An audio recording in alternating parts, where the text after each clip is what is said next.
ਸ਼ਮਾਦਾਨ radio Punjab today ਸੁਣਨ ਵਾਲੇ तमाम ਸਰੋਤਿਆਂ ਨੂੰ ਮੇਰੇ ਵੱਲੋਂ ਤੇ ਸਰਦਾਰ ਬਖਤੌਰ ਸਿੰਘ ਢਿੱਲੋਂ ਵੱਲੋਂ ਪਿਆਰ ਭਰੀ ਸਤਿ ਸ਼੍ਰੀ ਅਕਾਲ। ਖੁਸ਼ਾਮਦੀਦ। ਅੱਜ ਦਿਨ ਹੈ ਵੀਰਵਾਰ, ਤਰੀਕ 31 ਮਾਰਚ, ਸਮਾਂ ਸ਼ਾਮ ਦੇ 6:30 ਦਾ ਹੈ ਜੀ। ਤੁਸੀਂ ਇਸ ਵਕਤ ਪ੍ਰੋਗਰਾਮ ਸ਼ਮਾਦਾਨ ਦੇ ਜ਼ਰੀਏ ਰੇਡੀਓ ਪੰਜਾਬ ਟੂਡੇ ਦੇ ਬਠਿੰਡਾ ਸਟੂਡੀਓ ਤੋਂ ਸਾਡੇ ਨਾਲ ਜੁੜੇ ਹੋਏ ਹੋ। ਇਸ ਪ੍ਰੋਗਰਾਮ ਨੂੰ ਤੁਸੀਂ ਰਿਕਾਰਡਡ ਵਰਸ਼ਨ ਜਿਹੜਾ ਜੀ ਸਾਡਾ ਰੇਡੀਓ ਪੰਜਾਬ ਟੂਡੇ ਦੇ ਫੇਸਬੁੱਕ ਪੇਜ ਅਤੇ ਯੂਟਿਊਬ ਚੈਨਲ ਦੇ ਉੱਤੇ ਵੀ ਸੁਣ ਸਕਦੇ ਹੋ। ਅੱਜ ਦਾ ਇਹ ਪ੍ਰੋਗਰਾਮ ਤੁਹਾਡੇ ਤੱਕ ਪਹੁੰਚਾਇਆ ਜੀ ਪਿੰਡ ਭੈਣੀ ਵੜਿੰਗਾ, ਜ਼ਿਲ੍ਹਾ ਲੁਧਿਆਣਾ ਦੇ ਸਾਡੇ ਲਿਸਨਰਸ ਵੱਲੋਂ ਅਤੇ ਜਗਜੀਤ ਸਿੰਘ ਲੰਡਨ ਵੱਲੋਂ। ਇਸ ਪ੍ਰੋਗਰਾਮ ਦੇ ਮੁੱਖ ਸਪਾਂਸਰ ਨੇ ਵਾਸ਼ਿੰਗਟਨ ਫਰੇਟ ਸਰਵਿਸ, ਜਿਹੜੇ ਸ਼ਟਲ ਏਰੀਏ ਦੇ ਵਿੱਚ ਓਨਰ, ਆਪਰੇਟਰ ਅਤੇ ਡਰਾਈਵਰ ਹਾਇਰ ਕਰ ਰਹੇ ਨੇ। ਜੇਕਰ ਤੁਸੀਂ ਲੌਂਗ ਹਾਲ ਨਹੀਂ ਜਾਣਾ ਚਾਹੁੰਦੇ, ਲੋਕਲ ਸਮਾਂ ਬਤੀਤ ਕਰਨਾ ਚਾਹੁੰਦੇ ਹੋ ਤਾਂ ਗੁਰਵਿੰਦਰ ਸਿੰਘ ਧਾਲੀਵਾਲ ਹੋਰਾਂ ਨਾਲ 2063544060 ਅਤੇ ਜਗਦੇਵ ਸੰਧੂ ਹੋਰਾਂ ਨਾਲ 2532666924 'ਤੇ ਕਾਲ ਕਰ ਸਕਦੇ ਹੋ। ਸੋ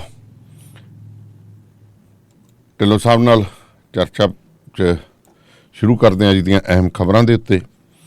ਢਿੱਲੋਂ ਸਾਹਿਬ, ਲੰਬੀ ਦੇ ਵਿੱਚ ਜਿਹੜਾ ਡਾਂਗਾਂ ਨਾਲ ਮੁਆਵਜ਼ਾ ਵੰਡਿਆ ਗਿਆ, ਮੌਰਾਂ ਦੇ ਵਿੱਚ ਪਈਆਂ, ਹਸਪਤਾਲ 'ਤੇ ਲੰਮੇ ਪਾਤੇ, ਹੁਣ ਫਿਰ ਕਹਿੰਦੇ ਜੀ ਇਹ ਸਾਰੇ ਮਾਮਲੇ ਦੇ ਉੱਤੇ SSP ਤੇ DC ਦੇ ਖਿਲਾਫ ਕਾਰਵਾਈ ਕਰੋ। ਬਿਲਕੁਲ ਜੀ।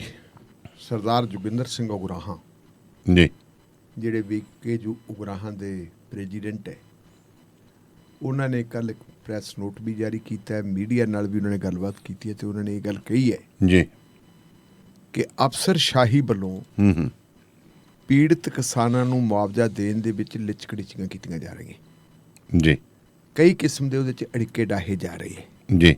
ਆਪਾਂ ਨੂੰ ਚੰਗੀ ਤਰ੍ਹਾਂ ਪਤਾ ਹੈ ਕਿ ਕਿਸੇ ਜ਼ਮਾਨੇ ਦੇ ਵਿੱਚ ਨਰਮੇ ਨੂੰ ਚਿੱਟੀ ਮੱਖੀ ਖਾ ਗਈ ਸੀ। ਹਾਂ ਬਿਲਕੁਲ, ਬਹੁਤ ਭੈੜਾ ਹਾਲ ਕਰਤਾ। ਔਰ 3-4 ਸਾਲ ਚਿੱਟੀ ਮੱਖੀ ਤਬਾਹੀ ਕਰ ਦਿੰਦੀ ਚਿੱਟੀ ਸੀ। ਮੱਖੀ ਸੀ। ਚਿੱਟੀ ਮੱਖੀ ਦਾ ਮੁੱਦਾ ਵੀ ਇਲੈਕਸ਼ਨ ਮੁੱਦਾ ਬਣਿਆ ਸੀ। 2002 ਦੇ ਵਿੱਚ ਜੇ ਅਕਾਲੀ ਦਲ ਨੂੰ ਹਾਰ ਹੋਈ ਸੀ ਜੀ, ਤੇ ਉਹਦੇ ਵਿੱਚ ਬਹੁਤ ਵੱਡਾ ਰੋਲ ਜਿਹੜਾ ਚਿੱਟੀ ਮੱਖੀ ਦਾ ਸੀ। ਹਾਂਜੀ। ਉਦੋਂ ਇਲਜ਼ਾਮ ਇਹ ਲੱਗਦੇ ਸੀ ਕਿ ਜਿਹੜੀਆਂ ਕੀਟਨਾਸ਼ਕ ਦਵਾਈਆਂ ਬਣਾਈਆਂ ਜਾਂਦੀਆਂ, ਇਹ ਦਵਾਈਆਂ ਵੀ ਜਵਾਈਆਂ ਭਾਈਆਂ ਤੇ ਰਿਸ਼ਤੇਦਾਰਾਂ ਦੀਆਂ ਫੈਕਟਰੀਆਂ ਵੱਲੋਂ ਬਣਾਈਆਂ ਜਾਂਦੀਆਂ ਜੀ। ਤੁਹਾਡੇ ਯਾਦ ਹੋਣਾ, ਚੰਗੀ ਤਰ੍ਹਾਂ ਆਪਾਂ ਕਵਰ ਕਰਦੇ ਰਹੇ ਹਾਂ। ਅਮਰਿੰਦਰ ਸਿੰਘ ਉਦੋਂ ਫੜ ਕੇ, ਕੈਪਟਨ ਅਮਰਿੰਦਰ ਸਿੰਘ ਨੇ ਮਲੋਟ ਮੰਡੀ ਦੇ ਵਿੱਚ ਇੱਕ ਕੀੜਾ ਫੜ ਕੇ, ਚਿੱਟੀ ਮੱਖੀ ਫੜ ਕੇ, ਉਹ ਸਪਰੇਅ ਵਾਲੇ ਡੱਬੇ 'ਚ ਪਾਤੀ ਸੀ। ਚਿੱਟੀ ਮੱਖੀ ਨੇ ਸੁੰਡੀ ਪਾਈ ਸੀ, ਚੱਕੀ ਸੁੰਡੀ ਪਾਈ ਸੀ ਵੀ ਆਹ ਦੇਖੋ ਜੀ ਇਹ ਮਰਦੀ ਨਹੀਂ। ਇਹੋ ਜਿਹੀਆਂ ਗੱਲਾਂ ਹੋਈਆਂ ਸੀ।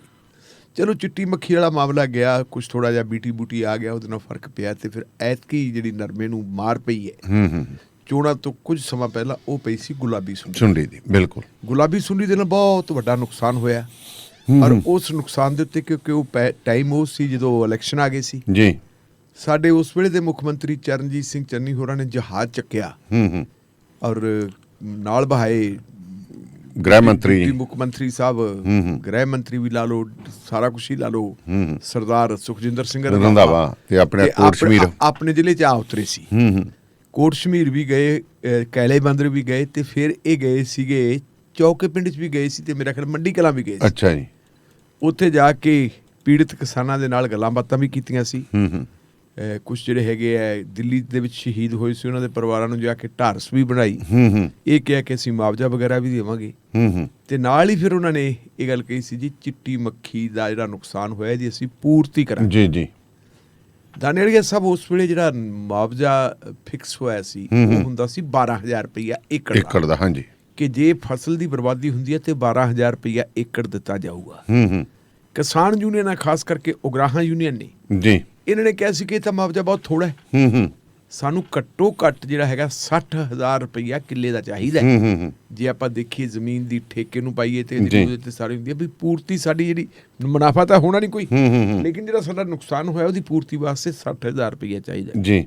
ਸਰਕਾਰ ਕੋਲੇ ਕੋਈ ਪੈਸੇ ਦਾ ਇੱਕ ਤਾਂ ਸਾਧਨ ਹੀ ਨਹੀਂ ਸੀ, ਦੂਜਾ ਕੋਈ ਇਸ ਕਿਸਮ ਦਾ ਵੀ ਪ੍ਰਬੰਧ ਨਹੀਂ ਸੀ, ਕੋਈ ਰਵਾਇਤ ਨਹੀਂ ਸੀ। ਲੰਬੀ ਗੱਲਬਾਤ ਚੱਲੀ, ਅੰਦੋਲਨ ਕੀਤਾ ਕਿਸਾਨਾਂ ਨੇ, ਤੇ ਅੰਦੋਲਨ ਤੋਂ ਬਾਅਦ ਫਿਰ ਇੱਕ ਸਮਝੌਤਾ ਹੋਇਆ ਜੀ।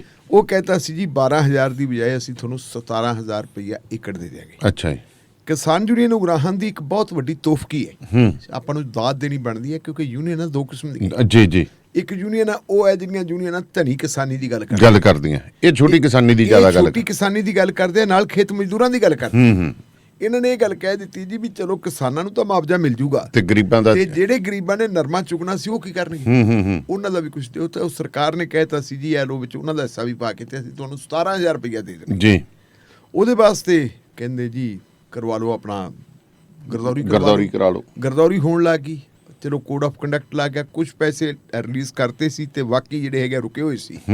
ਜਦੋਂ ਕੋਡ ਆਫ ਕੰਡਕਟ ਲੱਗ ਗਿਆ ਤੇ ਫਿਰ ਨਾਲ ਦੀ ਨਾਲ ਇਲੈਕਸ਼ਨ ਕਮਿਸ਼ਨ ਆਫ ਇੰਡੀਆ ਨੇ ਉਹਦੇ ਉੱਤੇ ਪਾਬੰਦੀ ਲਾਤੀ।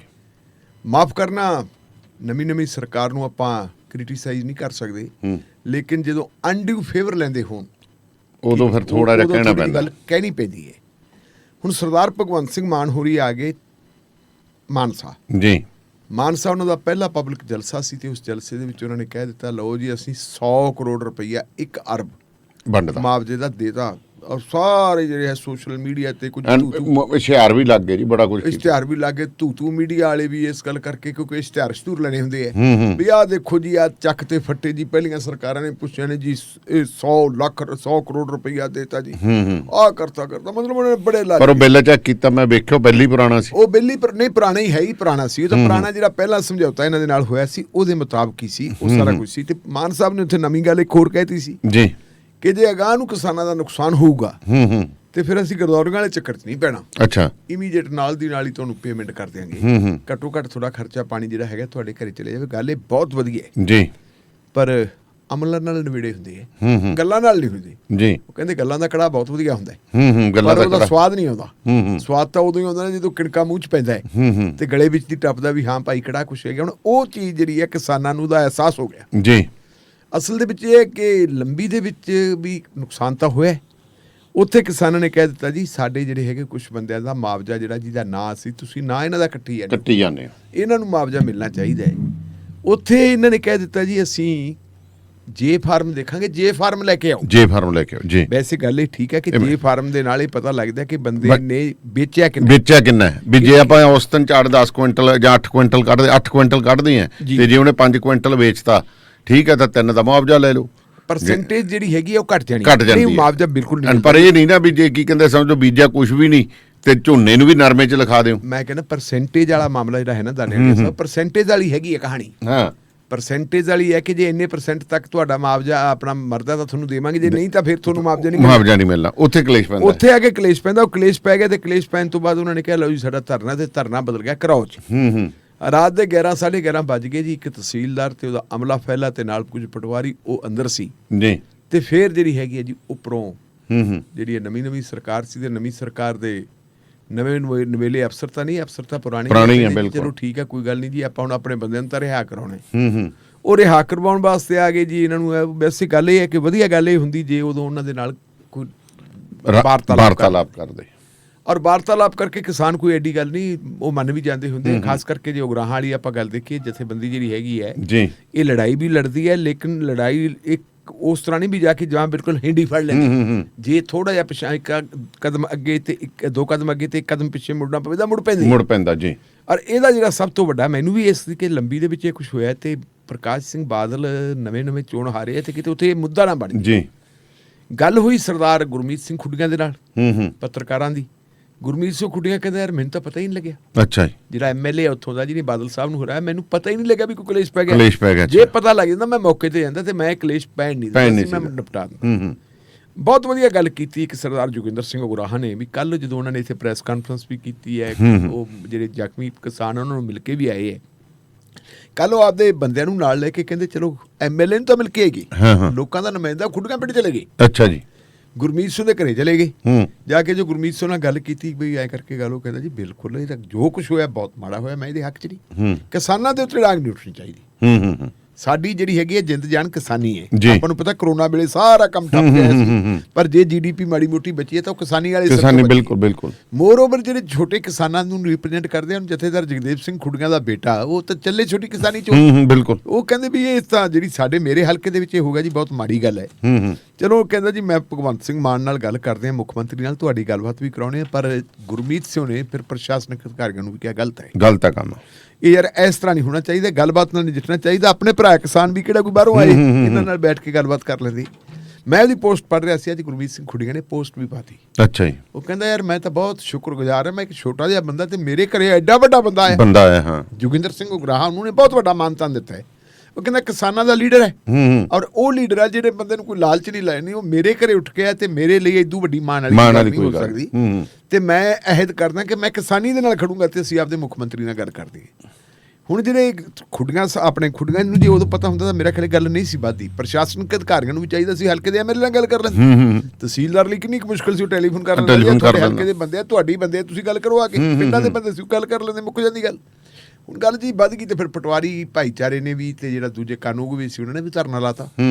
ਉਹਨਾਂ ਨੇ ਹੁਣ ਆਪਦੇ ਭਾਈਚਾਰੇ, ਕਿਉਂਕਿ ਕੰਮ ਉਹਨਾਂ ਨੇ ਵੀ ਕਰਨਾ, ਉਹ ਕਹਿੰਦੇ ਜੀ ਜੇ ਇਸ ਤਰ੍ਹਾਂ ਹੋਣ ਲੱਗਾ ਅਸੀਂ ਕੰਮ ਕਿਵੇਂ ਕਰਾਂਗੇ। ਇਹ ਵੀ ਗੱਲ ਸਿਆਣੀ। ਜਿਹੜੇ ਮੋਹਨ ਸਿੰਘ ਭੇਟਪੁਰਾ ਇਹਨਾਂ ਦੇ ਸਟੇਟ ਦੇ ਲੀਡਰ ਰਹੇ, ਉਹਨਾਂ ਦਾ ਮੈਨੂੰ ਵੀ ਫੋਨ ਆਇਆ ਯਾਰ, ਕਹਿੰਦੇ ਹੁਣ ਕੀ ਕਰੀਏ। ਉਹਨਾਂ ਨੇ ਕਿਹਾ ਜੀ ਜਾ ਕੇ ਵੀ ਸਾਡਾ ਤਾਂ ਜਿਹੜਾ ਹੈਗਾ ਜਿਹੜਾ ਕਿਸਾਨੀ ਨਾਲ ਸਾਡਾ ਕੋਈ ਬੈਰ ਵਿਰੋਧ ਨਹੀਂ, ਸਾਨੂੰ ਤਾਂ ਅਫਸਰਾਂ ਨਾਲ ਹੈ ਵੀ ਤੁਸੀਂ ਭਾਈ ਇਹਨੂੰ ਇਹ ਮਾਮਲੇ ਨੂੰ ਕਿਉਂ ਨਹੀਂ ਨਜਿੱਠਦੇ, ਇਹਨੂੰ ਠੀਕ ਤਰੀਕੇ ਨਾਲ ਗੱਲ ਕਰੋ। ਉਹਨਾਂ ਨੇ ਧਰਨਾ ਲਾ ਲਿਆ ਜੀ। ਧਰਨਾ ਲਾਉਣ ਤੋਂ ਬਾਅਦ ਆਪਾਂ ਗੱਲ ਵੀ ਕੀਤੀ ਸੀ ਵੀ ਡੀਸੀ ਸਾਹਿਬ ਵੀ ਧਰਨੇ ਬਹਿ ਗਏ ਸੀ ਆ ਕੇ, ਤੇ ਉਹ ਵੀ ਆ ਕੇ ਨਾਰੇ ਲਾਉਣ ਲੱਗ ਗਏ, ਡੀਸੀ ਮੁਰਦਾਬਾਦ। ਹਾਂ, ਉਹ ਜਦੋਂ ਹੁਣ ਉਹ ਗੱਲ ਕਰਨ ਲੱਗੇ, ਗੱਲ ਚੰਗੀ ਹੈ ਵੀ ਚਲੋ ਆਪਦੇ ਮੁਲਾਜ਼ਮਾਂ ਨਾਲ ਖੜੋਤੇ, ਪਰ ਇੱਥੇ ਆ ਕੇ ਜਿਹੜੀ ਹੈਗੀ ਹੈ ਉਗਰਾਹਾ ਸਾਹਿਬ ਨੇ ਇੱਕ ਹੋਰ ਗੱਲ ਕਹਿਤੀ। ਉਹ ਕਹਿੰਦੇ ਵੀ ਡੀਸੀ ਤੇ ਐਸਐਸਪੀ ਨੇ ਗਲਤ ਕੰਮ ਕੀਤਾ। ਉਹਨਾਂ ਨੇ ਕਹਿੰਦੇ ਇਸ ਢੰਗ ਨਾਲ ਐਕਟ ਕੀਤਾ ਹੈ ਜਿਵੇਂ ਛੋਟੇ ਮੁਲਾਜ਼ਮ ਤੇ ਛੋਟੇ ਕਿਸਾਨਾਂ ਨੂੰ ਆਪਸ ਵਿੱਚ ਲੜਾਉਣ ਦਾ ਪ੍ਰਬੰਧ ਕੀਤਾ। ਅੱਛਾ, ਇਹ ਸਾਡੇ 'ਚ ਉਹ ਵੀ ਮਿਹਨਤਕਸ਼ ਲੋਕ ਹੈ ਜਿਹੜੇ ਮੁਲਾਜ਼ਮ ਹੈ, ਸਾਡਾ ਉਹਨਾਂ ਦਾ ਕੋਈ ਵੈਰ ਵਿਰੋਧ ਹੀ ਨਹੀਂ। ਸਾਡਾ ਤਾਂ ਸਿਸਟਮ ਨਾਲ ਹੈ ਕਿ ਜਿਹੜੇ ਤੁਸੀਂ ਆ ਵਿੱਚ ਚੋਰ ਮੋਰੀਆਂ ਲਿਚਕੜੀਚੀਆਂ ਕਰਦੇ ਹੋ, ਲਿਚਕੜੀਚੀਆਂ ਨਾ ਹੁਣ ਕਿਸਾਨਾਂ ਨੂੰ ਉਹਨਾਂ ਦਾ ਮੁਆਵਜ਼ਾ ਮਿਲੇ। ਇਸ ਕਰਕੇ ਭਾਈ ਅਸੀਂ ਤਾਂ ਜਿਹੜੀ ਉਹਨਾਂ ਨੇ ਕਿਹਾ ਵੀ ਇਹਨਾਂ ਦੇ ਖਿਲਾਫ ਕਾਰਵਾਈ ਹੋਣੀ ਚਾਹੀਦੀ ਹੈ।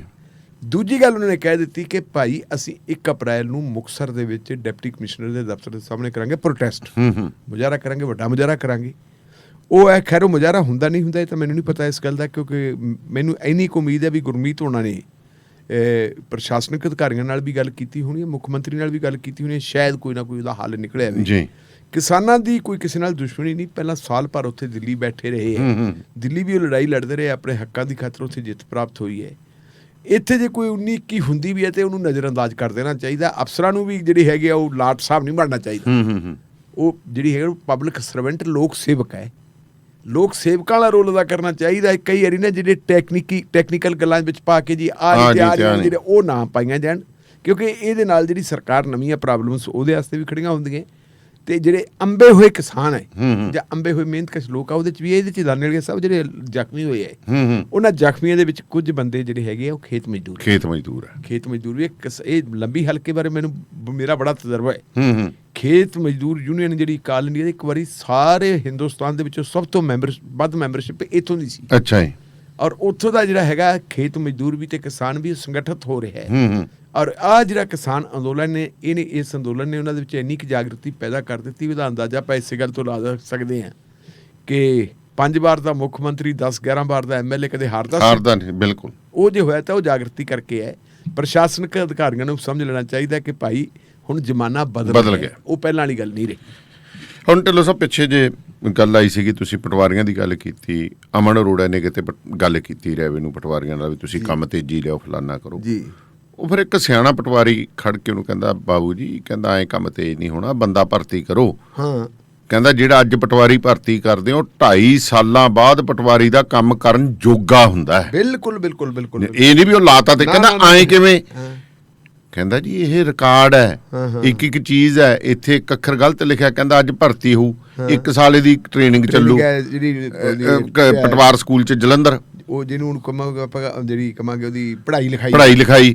ਇਹ ਕਹਿੰਦਾ ਇੱਥੇ ਪੜ੍ਹਨਾ ਪੈਂਦਾ, ਫਿਰ ਪ੍ਰੈਕਟੀਕਲ ਹੋਊਗਾ 1 ਸਾਲ ਦਾ, 1 ਸਾਲ ਇਹ ਅਟੈਚ ਹੋਊ, ਫਿਰ 5 ਮਹੀਨੇ ਇਹ ਫਿਰ ਕੰਮ ਕਰੂਗਾ, ਫਿਰ 2.5 ਸਾਲਾਂ। ਕਹਿੰਦਾ ਜਿਹੜੇ ਅਗਲੇ ਸਾਲ ਤੇ ਕਹਿੰਦਾ 4300 ਕੇ 4500 ਪਟਵਾਰੀ ਚਾਹੀਦਾ ਪੰਜਾਬ 'ਚ, ਤੇ ਹੈਗਾ ਸਾਰਾ 1200। ਕਹਿੰਦਾ ਪਹਿਲਾਂ ਤਾਂ ਉਹ ਕਰੋ, ਜੇ ਕਹਿੰਦਾ ਹੋਰ ਤੇਜ਼ੀ ਲਿਆਉਣੀ ਹੈ, ਜਿਹੜੇ ਕਹਿੰਦਾ ਅਗਲੇ ਸਾਲ ਰਿਟਾਇਰ ਹੋਣੇ ਉਹ ਵੀ ਅੱਜ ਭਰਤੀ ਕਰੋ। ਬਿਲਕੁਲ ਜਿਹੜੇ 2 ਸਾਲਾਂ ਨੂੰ ਰਿਟਾਇਰ ਹੋਣੇ ਉਹ ਵੀ ਅੱਜ ਭਰਤੀ ਕਰੋ, ਉਹ ਰਿਟਾਇਰ ਹੋਣ ਵੇਲੇ ਤੱਕ ਨਵੀਂ ਆ ਜੇ। ਕਹਿੰਦਾ ਪੜ੍ਹਾਈ ਦੇ ਵਿੱਚ ਕਿਹੜਾ ਤੁਸੀਂ ਇਹਨਾਂ ਨੂੰ ਤਨਖਾਹ ਦੇਣੀ ਹੈ, ਟ੍ਰੇਨਿੰਗ 'ਚ ਤਾਂ ਤਨਖਾਹ ਕੋਈ ਨਹੀਂ ਦੇਣੀ ਹੁੰਦੀ, ਅਗਲੇ ਨੂੰ ਲਿਖ ਕੇ ਲੈ ਲਓ ਵੀ ਤੁਹਾਡੀ ਟ੍ਰੇਨਿੰਗ ਦੇ ਵਿੱਚ ਕੋਈ ਤਨਖਾਹ ਨਹੀਂ ਦਿਆਂਗੇ ਤੁਹਾਨੂੰ, ਤੇ ਕਹਿੰਦਾ ਤੁਸੀਂ ਤਿਆਰ ਕਰੋ ਤਾਂ ਕੰਮ ਚੱਲੂ। ਆਪਾਂ ਨੂੰ ਪਤਾ ਹੁਣ ਇੱਕ ਮੈਂ ਨਾਂ ਨਹੀਂ ਆਪਾਂ ਲੈਣਾ ਚਾਹੁੰਦਾ, ਇੱਕ ਪਟਵਾਰੀ ਕੋਲੇ 4 ਪਿੰਡ ਆਈ, ਉਹਨੇ 8 ਮੁੰਡੇ ਰੱਖੇ ਵੇ।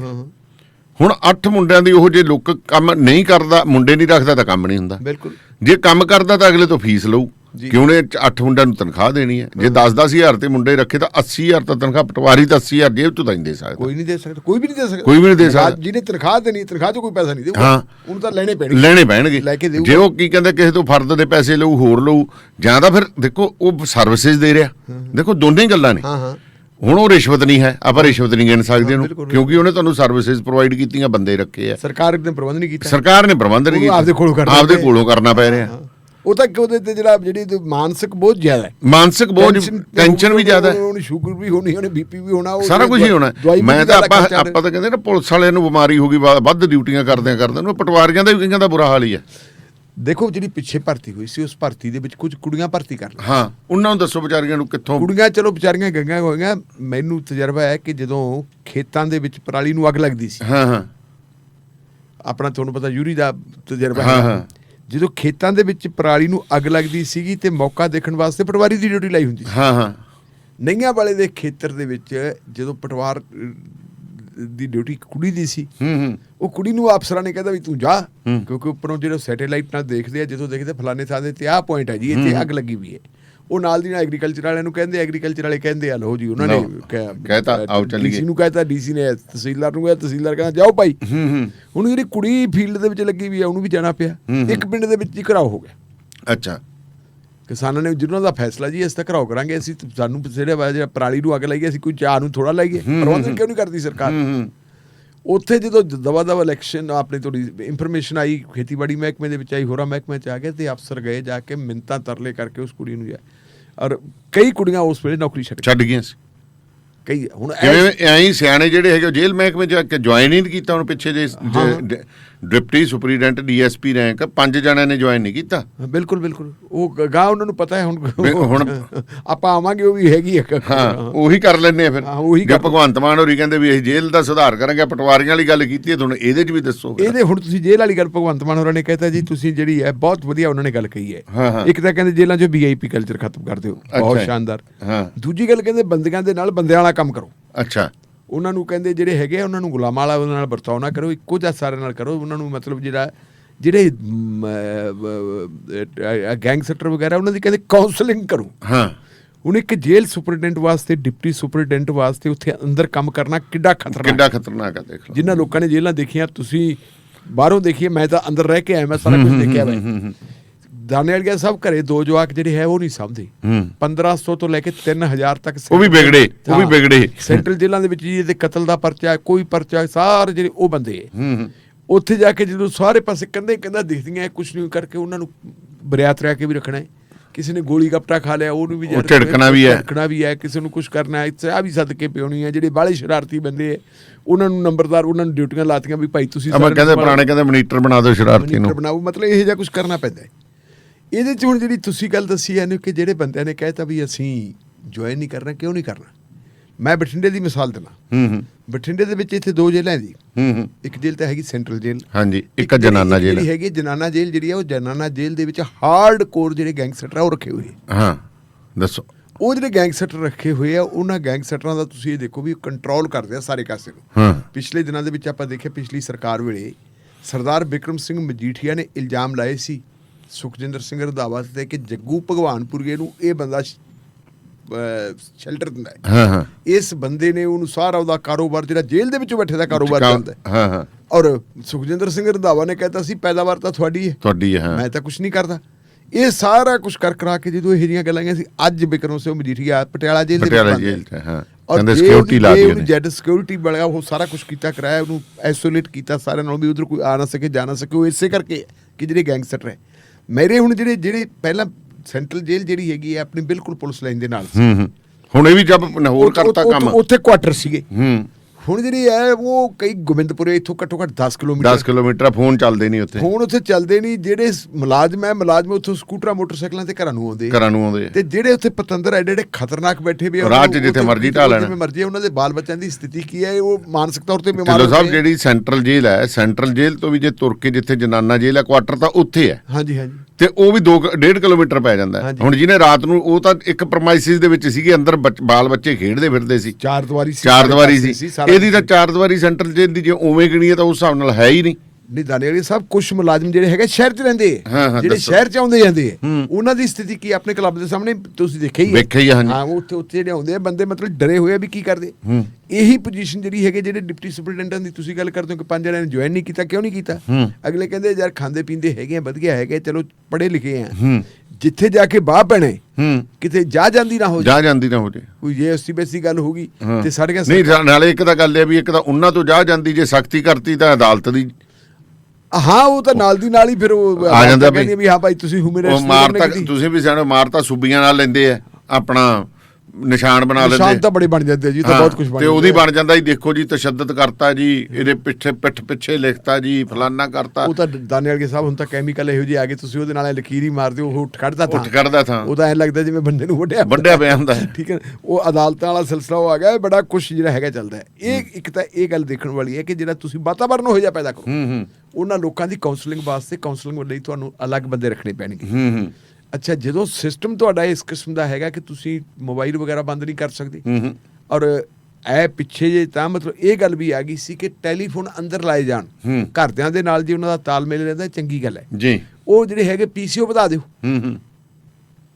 ਕਈ ਵਾਰੀ ਤਾਂ ਅੰਦਰ ਲੜਾਈਆਂ ਹੁੰਦੀਆਂ। ਹੁਣ ਦੂਜੀ ਗੱਲ ਜਿਹੜੀ ਮੈਂ ਦੱਸ ਸੀਗਾ ਵੀ ਉਹਨਾਂ ਨੇ ਮਾਨ ਸਾਹਿਬ ਨੇ ਸਾਰੀ ਗੱਲ ਕਹੀ, ਗੱਲ ਵਧ ਗਿਆ, ਪਰ ਜਿਹੜਾ VIP ਟ੍ਰੀਟਮੈਂਟ ਵਾਲੀ ਗੱਲ ਆਉਂਦੀ ਸੀ ਦਾਨੇਵਾਲ ਸਾਹਿਬ, ਆਪਾਂ ਤੋਂ ਪ੍ਰੋਗਰਾਮ ਰਹਿ ਗਿਆ ਸੀ, ਉਹ ਹੁਣ ਆਉਂਦਾ। VIP ਟ੍ਰੀਟਮੈਂਟ ਦੇ ਮਾਮਲੇ ਤੇ ਰੌਲਾ ਪੈ ਗਿਆ ਪਟਿਆਲਾ ਜੇਲ੍ਹ 'ਚ। ਜੇਲ੍ਹ ਮੰਤਰੀ ਸਾਹਿਬ ਪਹੁੰਚ ਗਏ। ਜੇਲ੍ਹ ਮੰਤਰੀ ਸਾਹਿਬ ਕਹਿੰਦੇ ਵੀ ਜਿਹੜਾ ਬਿਕਰਮ ਸਿੰਘ ਮਜੀਠੀਆ ਇਹਨੂੰ ਨਾ ਇਹਦੇ ਨਾਲ ਤਾਂ ਤੁਸੀਂ ਬਹੁਤ ਇਹਨੂੰ VIP ਟ੍ਰੀਟਮੈਂਟ ਦਿੰਦੇ ਹੋ, ਮਤਲਬ ਬਹੁਤ ਇਹ ਤਾਂ ਠੀਕ ਨਹੀਂ। ਉੱਥੇ ਉਹਨਾਂ ਨੇ ਹਪਕੋ ਦਬਕੋ ਵੀ ਕੀਤੀ ਤੇ ਅਗਲੇ ਦਿਨ ਇਹ ਖਬਰ ਆ ਗਈ ਕਿ ਜੇਲ੍ਹ ਸੁਪਰਡੈਂਟ ਬਦਲਤਾ ਤੇ ਉਹਦੀ ਥਾਂ ਤੇ ਉੱਤੇ ਲਾ ਦਿੱਤਾ ਸੁੱਚਾ ਸਿਉ ਲਾਤਾ ਵੀ ਬੜਾ ਸੁੱਚਾ ਸੱਚਾ ਬੰਦਾ ਤੇ ਇਹ ਸਾਰਾ ਕੁਝ ਕਰੂਗਾ।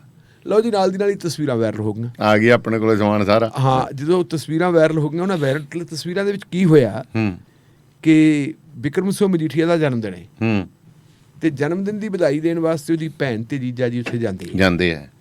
ਉਹ ਕੁਝ ਸਮੇਂ ਦੇ ਲਈ ਜੇਲ੍ਹ ਪ੍ਰੈਮਿਸਿਸ ਦੇ ਵਿੱਚ ਰੁਕਦੇ ਆ। ਸੁੱਚਾ ਸਿਉ ਜਿਹੜਾ ਹੈਗਾ ਉਹ ਨੌਕਰੀ ਕਰਦਾ ਸੀ ਚੰਡੀਗੜ੍ਹ, ਪਰ ਰਹਿਸ਼ ਉਹਦੀ ਕੋਠੀ ਉੱਥੇ ਸੀ ਤੇ ਉਹ ਕੋਠੀ ਦੇ ਵਿੱਚ ਜਾਂਦੇ ਚਾਹ ਪਾਣੀ ਦੀ ਚਲੋ ਸਾਂਝ ਹੁੰਦੀ ਹੈ ਤੇ ਸਾਰਾ ਕੁਝ ਕਰਕੇ ਜਦੋਂ ਤੁਰਨ ਲੱਗੇ ਕਹਿੰਦੇ ਤਸਵੀਰਾਂ ਵੀ ਖਿੱਚ ਲਈਏ ਤੇ ਤਸਵੀਰਾਂ ਵੀ ਬੱਚਿਆਂ ਨਾਲ ਵੀ ਆ ਗਈਆਂ, ਸਾਰਾ ਕੁਝ ਹੈ। ਉਹ ਇਉਂ ਲੱਗਦਾ ਵੀ ਜਿਵੇਂ ਬਹੁਤ ਜ਼ਿਆਦਾ ਨੇੜੇ ਤਸਵੀਰਾਂ ਬੰਦਾ ਉੱਤੇ, ਉਹਨਾਂ ਵੋਟ ਤਾਂ ਹੈ ਨਹੀਂ ਸੁੱਚਾ, ਉਹਨੇ ਵੋਟ ਤਾਂ ਉੱਥੇ ਪਾਉਣੀ ਆਉਣੀ ਜਾਂ ਜਲਾਲਾਬਾਦ ਚੋਂ ਨਹੀਂ, ਉਹਨਾਂ ਨੇ ਸਾਰਾ ਕੁਝ ਚੈੱਕ ਕਰਾ ਕੇ ਚੱਲ ਪਏ। ਤੇ ਹੁਣ ਜਿਹੜਾ ਸੁੱਚਾ ਸਿਉ ਲਾਤਾ ਤੇ ਫਿਰ ਰੌਲਾ ਪੈ ਗਿਆ ਜੀ, ਤਸਵੀਰਾਂ ਜੋ ਵਾਇਰਲ ਹੋ ਗਈਆਂ, ਅਖਬਾਰਾਂ 'ਚ ਵੀ ਆ ਗਿਆ, ਆਪਣੇ ਵੀ ਚੱਲ। ਉਹ ਤੋਂ ਬਾਅਦ ਰੌਲਾ ਪੈ ਗਿਆ ਤੇ ਰੌਲਾ ਪੈਣ ਤੋਂ ਬਾਅਦ ਸੁੱਚਾ ਸਿਉ ਦਾ ਇੱਕ ਬਿਆਨ ਆਉਂਦਾ ਹੈ। ਉਹ ਕਹਿੰਦਾ ਜੀ ਹਾਂ ਮੇਰੀ ਨੇੜਤਾ ਹੈਗੀ ਹੈ 2003 ਤੋਂ ਸੁਖਬੀਰ ਸਿੰਘ ਬਾਦਲ ਹੋਰਾਂ ਦੀ, ਉਦੋਂ ਤੋਂ ਹੈ ਜਦੋਂ ਸੁਖਬੀਰ ਸਿੰਘ ਬਾਦਲ ਤੇ ਸਰਦਾਰ ਪ੍ਰਕਾਸ਼ ਸਿੰਘ ਬਾਦਲ ਨੂੰ ਕੈਪਟਨ ਅਮਰਿੰਦਰ ਸਿੰਘ ਨੇ ਕੇਸ ਬਣਾ ਕੇ ਜੇਲ੍ਹ ਦੇ ਵਿੱਚ ਭੇਜਿਆ ਸੀ। ਮੈਂ ਉੱਥੇ ਡਿਊਟੀ ਤੇ ਸੀ ਜੇਲ੍ਹ ਦੇ ਵਿੱਚ, ਇਹ ਮੇਰੇ ਬੰਦੀ ਸੀ। ਬੰਦਿਆਂ ਦੇ ਨਾਲ ਜਿਵੇਂ ਮੈਂ ਪਹਿਲਾਂ ਕਿਹਾ ਕਿ ਬੰਦਿਆਂ ਦੇ ਨਾਲ ਸੰਬੰਧ ਰੱਖਣੇ ਪੈਂਦੇ ਆ, ਉੱਥੇ ਭਲੇ ਮਾਨਸਾਂ ਨਾਲ ਵੀ ਰੱਖਣੇ ਪੈਂਦੇ ਆ, ਲੀਡਰਾਂ ਨਾਲ ਵੀ ਰੱਖਣੇ ਪੈਂਦੇ ਆ, ਬਦਮਾਸ਼ਾਂ ਨਾਲ ਵੀ ਰੱਖਣੇ ਪੈਂਦੇ, ਗੈਂਗ ਸਟਰਾਂ ਨਾਲ ਵੀ ਰੱਖਣੇ ਪੈਂਦੇ ਆ, ਕਿਉਂਕਿ ਉਹਨਾਂ ਨੇ ਆਪਦਾ ਕੰਟਰੋਲ ਕਰਨਾ ਅੰਦਰ। ਜੇਲ੍ਹ ਦੀ ਜਿਹੜੀ ਟ੍ਰੇਨਿੰਗ ਦਿੱਤੀ ਜਾਂਦੀ ਉਹ ਟ੍ਰੇਨਿੰਗ ਪੁਲਿਸ ਨਾਲੋਂ ਟੋਟਲੀ ਡਿਫਰੈਂਟ ਹੈ ਟੋਟਲ। ਹੁਣੇ ਲਾਤੇ ਇਹਨਾਂ ਨੇ ਸੁਪਰਡੈਂਟ ਦਾ ਪੁਲਿਸ ਵਾਲੇ ਲਾਤੇ, ਉਹਨਾਂ ਨੂੰ ਪਤਾ ਹੀ ਨਹੀਂ, ਉਹਨਾਂ ਨੂੰ ਪਤਾ ਵੀ ਉਹਨਾਂ ਦੀ ਟ੍ਰੇਨਿੰਗ ਉਹ ਟ੍ਰੇਨਿੰਗ ਦੇ ਹਿਸਾਬ ਨਾਲ ਉਹਨਾਂ ਨੂੰ ਸਾਰਾ ਕੁਝ ਕਰਨਾ ਪੈਂਦਾ। ਇਹ ਗੱਲ ਆਪਾਂ ਉਹਦੇ ਨਾਲ ਸਹਿਮਤ ਹਾਂ।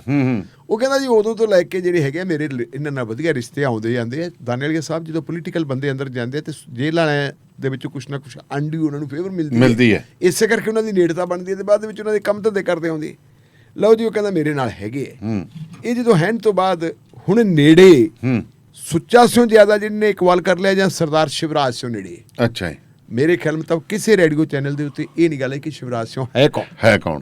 ਹੁਣ ਮੈਂ ਦੱਸਦਾ ਕੌਣ ਹੈ ਸ਼ਿਵਰਾਜ ਸਿਉ ਜੀ। ਸ਼ਿਵਰਾਜ ਸਿਉ ਦਾ ਜਿਹੜਾ ਹੈਗਾ ਜੀ ਉਹ ਬਹੁਤ ਜਿਹੜਾ ਹੈਗਾ ਆਪਾਂ ਕਹਿ ਸਕਦੇ ਇੱਕ ਵੱਡੇ ਘਰਾਣੇ ਦੇ ਨਾਲ ਉਹਦਾ ਸੰਬੰਧ ਹੈ ਜੀ। ਤੇ ਉਹ ਘਰਾਣਾ ਅਮੀਰ ਨਹੀਂ ਹੈ, ਲੇਕਿਨ ਉਹਨਾਂ ਦੇ ਕੋਲ ਇੱਕ ਧਾਰਮਿਕ ਪੋਜੀਸ਼ਨ ਹੈ।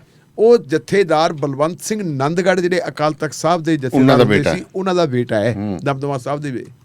ਔਰ ਜਥੇਦਾਰ ਬਲਵੰਤ ਸਿੰਘ ਨੇ ਪੰਥਕ ਪੋਜੀਸ਼ਨ ਅਪਣਾਉਂਦਿਆਂ ਜੀ, ਪੰਥਕ ਪੈਂਤੜਾ ਅਪਣਾਉਂਦਿਆਂ ਉਹਨਾਂ ਦਾ ਬਾਦਲ ਪਰਿਵਾਰ ਦੇ ਨਾਲ ਇੱਟ ਖੜਕਾ ਹੋ ਗਿਆ, ਪੇਚਾ ਪਿਆ ਸੀ।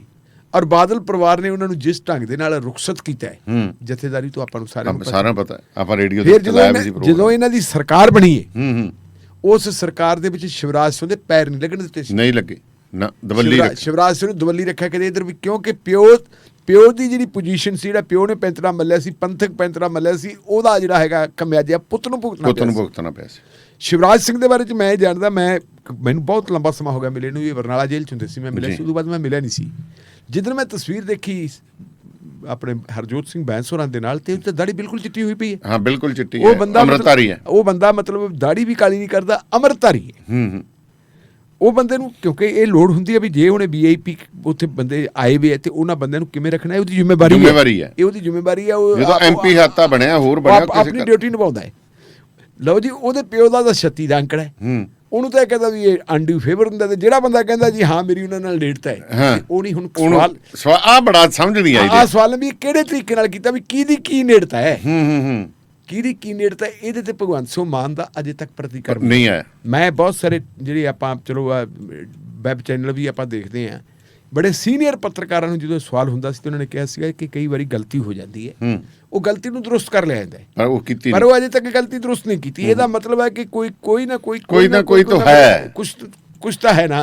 ਤਸਵੀਰਾਂ ਬੋਲਦੀਆਂ ਇਹ ਤਸਵੀਰਾਂ ਟੈਲੀਵਿਜ਼ਨ ਲੈ ਦੇਵੇ, ਤਸਵੀਰਾਂ ਇਹ ਤਸਵੀਰਾਂ ਗਵਾਹੀ ਕੁਛ ਹੋਰ ਹੀ ਦਿੰਦੀਆਂ। ਅਸੀਂ ਇਸ ਗੱਲ ਦੇ ਹੱਕ ਵਿੱਚ ਹੈ ਕਿ ਸਰਕਾਰ ਨਵੀਂ ਨਵੇਲੀ, ਇਹਨੂੰ ਸਮਾਂ ਮਿਲਣਾ ਚਾਹੀਦਾ ਹੈ, ਕ੍ਰਿਟੀਸਾਈਜ਼ ਨਹੀਂ ਹੋਣਾ ਚਾਹੀਦਾ ਜੀ, ਕ੍ਰਿਟੀਸਾਈਜ਼ ਨਹੀਂ ਕਰਨਾ ਚਾਹੀਦਾ। ਪਰ ਕ੍ਰਿਟੀਸਾਈਜ਼ ਤਾਂ ਇਹ ਤਾਂ ਕੌਸ਼ਨ ਤਾਂ ਕਰ ਰਹੇ ਨਾ, ਹਕੀਕਤ ਤਾਂ ਦੱਸੀਏ ਨਾ। ਤਾਂ ਸਾਨੂੰ ਸਾਡੇ ਸਰੋਤਿਆਂ ਨੂੰ, ਸਾਡੇ ਦਰਸ਼ਕਾਂ ਨੂੰ ਦੱਸਣੀ ਪੈਣੀ ਹੈ ਕਿ ਭਾਈ ਸਥਿਤੀ ਆ ਦੇਖੀਏ। ਕੱਲ ਨੂੰ ਅਗਲੇ ਕਹਿਣਗੇ ਵੀ ਤੁਸੀਂ ਵੀ ਉਸੇ ਬੈਂਚ ਬਹਿ ਗਏ ਸੀ, ਸ਼ਾਇਦ ਅਗਲੇ ਕਹਿਣਗੇ ਤੁਹਾਡੇ ਕੋਲ ਤਾਂ ਨਹੀਂ ਕਿਤੇ ਗਫਾ ਆ ਗਿਆ ਸੀ, ਇਸ਼ਤਿਹਾਰ ਵਗੈਰਾ ਤੁਹਾਨੂੰ ਤਾਂ ਨਹੀਂ ਆ ਗਿਆ ਸੀ, ਉਹ ਪੈ ਗਿਆ ਨਾ ਰੌਲਾ ਇੱਕ। ਅੱਛਾ, ਤੁਹਾਡੇ ਸ਼ਾਇਦ ਆ ਗਈ ਹੋਵੇ ਗੱਲ। ਇੱਕ ਚੈਨਲ ਹੈ ਪੰਜਾਬੀ ਦਾ, ਅੱਛਾ, ਉਹਦਾ ਜਿਹੜਾ ਪੰਜਾਬ, ਹਰਿਆਣਾ, ਹਿਮਾਚਲ ਦਾ ਇੰਚਾਰਜ ਸੀ ਐਡੀਟਰ, ਹਾਂ, ਉਹਦਾ ਜਗਦੀਪ ਸਿੰਘ ਸੰਧੂ, ਟਰਮੀਨੇਟ ਕਰਤਾ ਉਹਨਾਂ ਨੇ। ਟਰਮੀਨੇਟ ਕਰਤਾ। ਤੇ ਟਰਮੀਨੇਟ ਜਿਹੜਾ ਮੈਂ ਉਹ ਖਬਰ ਪੜ੍ਹੀ, ਟਰਮੀਨੇਟ ਜਿਹੜਾ ਕੀਤਾ ਉਹਦੇ ਇਲਜ਼ਾਮ ਕੀ ਲਾਏ? ਇਲਜ਼ਾਮ ਕਹਿੰਦੇ ਜੀ ਇੱਕ ਵਿਸ਼ੇਸ਼ ਪਾਰਟੀ ਦੇ ਲਈ ਉਹ ਕੰਮ ਕਰਦਾ ਸੀ। ਉਹਨੇ ਕਹਿੰਦੇ ਜਿਹੜੇ ਆਪਣੇ ਜਿਹੜੇ ਸੀਗੇ ਸਰੋਤੇ ਜਾਂ ਜਿਹੜੇ ਦਰਸ਼ਕ ਸੀ, ਉਹਨਾਂ ਦੇ ਨਾਲ ਵੀ ਧਰੋਹ ਕਮਾਇਆ, ਕਿਉਂਕਿ ਉਹਨਾਂ ਨੂੰ ਅਨਡਿਊ ਉਹ ਜਿਹੜਾ ਹੈਗਾ ਵੇਟੇਜ ਦੇ ਰਿਹਾ ਸੀ ਇੱਕ ਪੋਲੀਟੀਕਲ ਪਾਰਟੀ। ਉਸ ਪਾਰਟੀ ਦੀ ਉਹਨੇ ਕਹਿੰਦੇ ਬਹੁਤ ਮਹਿਮਾ ਕੀਤੀ, ਤੇ ਉਹਦੇ ਨਾਲ ਕਹਿੰਦੇ ਸੌਦੇਬਾਜ਼ੀ ਹੋ ਗਈ ਸੀ ਉਸ ਪਾਰਟੀ ਰਾਜ ਸਭਾ ਦੀ। ਜਦੋਂ ਕਹਿੰਦੇ ਉਹ ਪਾਰਟੀ ਸੱਤਾ 'ਚ ਆ ਗਈ ਤੇ ਉਹਨਾਂ ਨੇ ਰਾਜ ਸਭਾ ਨਹੀਂ ਦਿੱਤੀ, ਫਿਰ ਕਹਿੰਦਾ ਉਹਨੇ ਮਾਲਕਾਂ ਨੂੰ ਕਹਿਣਾ ਸ਼ੁਰੂ ਕਰਤਾ ਥੋੜੀ ਜਿਹੀਆਂ ਚੂੜੀਆਂ ਕੱਸ ਗਈ, ਤੇ ਚੂੜੀਆਂ ਕੱਸਣ ਲੱਗੇ ਉਹਨੇ ਪੜਤਾਲ ਚੂੜੀਆਂ ਨੱਟ ਸਲਿਪ ਹੋ ਗਿਆ, ਨੱਟ ਸਲਿਪ, ਕਿਉਂਕਿ ਉਹ ਕਹਿੰਦੇ ਵੀ ਤਾਂ ਗੱਲ ਹੀ ਹੋਰ ਕੁਛ ਹੈ ਵੀ ਜਿਹੜਾ ਸੌਦਾਬਾਜ਼ੀ ਸੀ ਰਾਜ ਸਭਾ ਵਾਲੀ 5 ਬੰਦੇ ਬਣਾਉਣੇ ਸੀ ਤੇ 5 ਤਾਂ ਬਣਾਤੇ, ਉਹ ਰਹਿ ਗਿਆ, ਤੇ ਉਹ ਫਿਰ ਮੁੜ ਕੇ ਆਪਦਾ ਹਿਸਾਬ ਕਿਤਾਬ ਕਰਦਾ ਸੀ, ਕਹਿੰਦੇ ਇਹਨੂੰ ਟਰਮੀਨੇਟ ਕਰ ਦਿਓ, ਬੰਦੇ ਨੂੰ ਕਰਤਾ ਟਰਮੀਨੇਟ। ਹੁਣ ਇਹ ਜਦੋਂ ਇਸ ਕਿਸਮ ਦੀ ਮਤਲਬ ਜਿਹੜੀ ਹੈਗੀ ਹੈ, ਇਹਨੂੰ ਆਪਾਂ ਕੀ ਕਹਾਂਗੇ? ਇਹਨੂੰ ਫਿਰ ਆਪਾਂ ਉਹੀ ਕਹਾਂਗੇ ਨਾ ਕਿ ਦਾਣਾ ਪਾਣੀ ਪਾਇਆ ਜਾ ਰਿਹਾ। ਇਕੱਲੇ ਪੈਸੇ ਨਹੀਂ ਦੇਣ ਵਾਲੀ ਗੱਲ ਹੁੰਦੀ, ਜਿਹੜੀ ਕਰਪਸ਼ਨ ਹੁੰਦੀ ਹੈ ਉਹ ਅਹੁਦਿਆਂ ਦੀ ਵੀ ਹੁੰਦੀ, ਅਹੁਦਿਆਂ ਦੀ ਕਰਪਸ਼ਨ ਵਾਲੀ ਗੱਲ ਹੈ ਜੀ। ਇਸ ਕਿਸੇ ਜੇ ਅਸੀਂ ਹੁਣ ਨਾ ਬੋਲਾਂਗੇ, ਨਾ ਇਹ ਗੱਲ ਕਰਾਂਗੇ ਕਿ ਜਥੇਦਾਰ ਬਲਵੰਤ ਸਿੰਘ ਨੰਦਗੜ੍ਹ ਦਾ ਬੇਟਾ ਸ਼ਿਵਰਾਜ ਸਿੰਘ ਤੇ ਸੁੱਚਾ ਸਿੰਘ ਨੂੰ ਇੱਕੋ ਥਾਲੀ 'ਚ ਨਾ ਰੱਖੋ। ਸ਼ਿਵਰਾਜ ਸਿੰਘ ਨੇ ਆਪਦੀ ਡਿਊਟੀ ਨਿਭਾਈ ਹੈ, ਉਹਨੇ ਠੀਕ ਤਰੀਕੇ ਨਾਲ ਨਿਭਾਈ ਹੈ, ਲੇਕਿਨ ਸੁੱਚਾ ਸਿੰਘ ਤਾਂ ਕਹਿੰਦਾ ਬਾਦਲਾਂ ਨਾਲ ਬਣਦੀ ਹੈ ਇੱਕ ਠੋਕ ਕੇ ਕਹਿੰਦਾ, ਮੇਰੀ ਠੋਕ ਕੇ ਬਣਦੀ ਹੈ। ਤੇ ਹੁਣ ਸਰਦਾਰ ਭਗਵੰਤ ਸਿੰਘ ਮਾਨ ਦੇ ਸਾਹਮਣੇ ਇੱਕ ਬਹੁਤ ਵੱਡਾ ਸਵਾਲ ਹੈ ਕਿ ਸਰਦਾਰ ਸਾਹਿਬ ਕਰੋ, ਕਿੱਥੇ ਗਿਆ ਮਾਫੀਆ? ਕੀ ਇਹ ਮਾਫੀਆ ਨਹੀਂ, ਪੋਲੀਟੀਕਲ ਮਾਫੀਆ ਨਹੀਂ? ਇਹਦਾ ਤੁਸੀਂ ਜਿਹੜੀ ਸਹੁੰ ਉੱਥੇ ਚੁੱਕੀ ਸੀਗੀ ਆਪਣੇ ਖਟਕੜ ਕਲਾਂ, ਤੇ ਉਹ ਤਾਂ ਪੋਲੀਟੀਕਲ ਮਾਫੀਆ ਵੀ ਹੈ। ਅਸੀਂ ਕੱਲਾ ਸੈਂਡ ਮਾਫੀਆ, ਪੋਲੀਟੀਕਲ ਮਾਫੀਆ ਇੱਕ ਦੂਜੇ ਦੇ ਹਿੱਤਾਂ ਦੀ। ਜਿਹੜਾ ਤੁਸੀਂ 75-25 ਦੀ ਗੱਲ ਕਰਦੇ ਸੀ, ਆਪਾਂ ਤਾਂ 50-50 ਹੀ ਕਹਿਣ ਲੱਗ ਪਏ ਸੀ। ਨਹੀਂ, ਮੈਂ ਕਹਿੰਦਾ 75-25 ਜਦੋਂ ਤੁਸੀਂ ਇੱਕ ਦੂਜੇ ਦੇ ਹਿੱਤਾਂ ਦੀ ਪੂਰਤੀ ਕਰਦੇ ਹੋ, ਇੱਕ ਦੂਜੇ ਦਾ ਖਿਆਲ ਰੱਖਦੇ ਹੋ, ਇਹ ਚੀਜ਼ ਵੀ ਤਾਂ ਕਈ ਗੱਲਾਂ ਇਹ ਵੀ ਆਉਂਦੀਆਂ ਕਿ ਬਠਿੰਡੇ ਦੇ ਵਿੱਚ ਮਾਨ ਸਾਹਿਬ ਨੇ ਬੋਲੇ ਕਿਉਂ ਨਹੀਂ? ਹਾਂ, ਕਿਉਂ ਪਾਸੇ ਦੀ ਪਾਸੇ ਕਿਉਂ ਨਹੀਂ ਬੋਲੇ? ਉਸ ਵੇਲੇ ਸਾਡੇ ਕੋਲੇ ਸਵਾਲ ਆਇਆ ਸੀਗਾ ਕਿ ਗੱਲ ਕਰੋ, ਜੇ ਅਸੀਂ ਉਸ ਵੇਲੇ ਗੱਲ ਕਰਦੇ ਸਾਂ ਤਾਂ ਉਹਦੇ 'ਚ ਜਗਰੂਪ ਸਿੰਘ ਗਿੱਲ ਦਾ ਨੁਕਸਾਨ ਹੋਣਾ ਸੀ ਕੀਤਾ, ਉਹਨਾਂ ਇਲੈਕਸ਼ਨ ਹੋ ਚੁੱਕੀ ਹੈ। ਇਹ ਕੀ ਹੋ ਰਿਹਾ? ਪੀਪਣੀ ਦੀ ਪੁਰਾਣੀ ਆਪਣੇ ਪੀਪਣੀ। ਸਵਾਲ ਤਾਂ ਇਹ ਹੈ ਨਾ ਵੀ ਉਹ ਸਾਂਝਾ ਕੀ ਹੈ, ਪਰਿਵਾਰ ਨਾਲ ਸਾਂਝ ਕੀ ਹੈ, ਕਿਹੜੇ ਪਰਿਵਾਰ ਦਾ ਕੈਂਡੀਡੇਟ ਸੀ ਉਹ, ਉਹਨਾਂ ਦੇ ਆਪਸੀ ਰਿਸ਼ਤੇ ਕੀ ਹੈ, ਕਿਉਂ ਸਰੂਪ ਚੰਦ ਸਿੰਘਲੇ ਨੇ ਛੱਡੀ ਅਕਾਲੀ ਦਲ? ਉਹ ਭਗਵੰਤ ਸਿੰਘ ਮਾਨ ਦਾ ਮੇਰੇ ਯਾਦ ਆਉਂਦਾ, ਡਲਾ ਤੋਂ ਡਲਾ ਹੋਤਾ ਹੈ, ਪਤਾ ਨਹੀਂ ਕਿੱਧਰ ਸੇ ਚਲਾ ਹੋਤਾ ਹੈ, ਪਰ ਇਹ ਪਤਾ ਨਹੀਂ ਵੀ ਇਹ ਗੱਲਾਂ ਕਿੱਧਰ ਦੀਆਂ ਕਿੱਧਰ। ਇਹ ਡਲਾ ਕਿੱਧਰ ਸੇ ਚਲਾ ਹੈ, ਇਹ ਨਹੀਂ ਪਤਾ, ਚੱਲ ਜ਼ਰੂਰ ਗਿਆ। ਉਹ ਚੱਲ ਗਿਆ ਵਿਚਾਰੇ, ਤੇ ਸ਼ਿਵਰਾਜ ਸਿੰਘ ਤੇ ਗੋਪੀਆ ਉਧਰ ਨੂੰ ਘੁੰਮ ਗਿਆ। ਮੇਰੇ ਖਿਆਲ ਮੁਤਾਬਕ ਸ਼ਾਇਦ ਸ਼ਿਵਰਾਜ ਸਿੰਘ ਨੇ ਥੋੜੀ ਸਖਤੀ ਕੀਤੀ ਹੋਵੇ, ਨੇ ਐਂਡੂ ਫੇਵਰ ਨਾ ਦਿੱਤੀ ਹੋਵੇ, ਇਹ ਵੀ ਹੋ ਸਕਦਾ, ਕਿਉਂਕਿ ਉਹਨੇ ਪਿੱਛੇ ਜੇ ਆ ਕੇ ਟਾਈਟ ਕਰਤਾ ਸੀ ਕੰਮ ਵੀ ਮੁਲਾਕਾਤਾਂ ਜਿਹੜੀਆਂ ਸਮੇਂ ਅਨੁਸਾਰ ਹੋਣਗੀਆਂ। ਬਿਲਕੁਲ ਹੈ ਨੀ ਜੀ। ਹਾਂ, ਚਲੋ।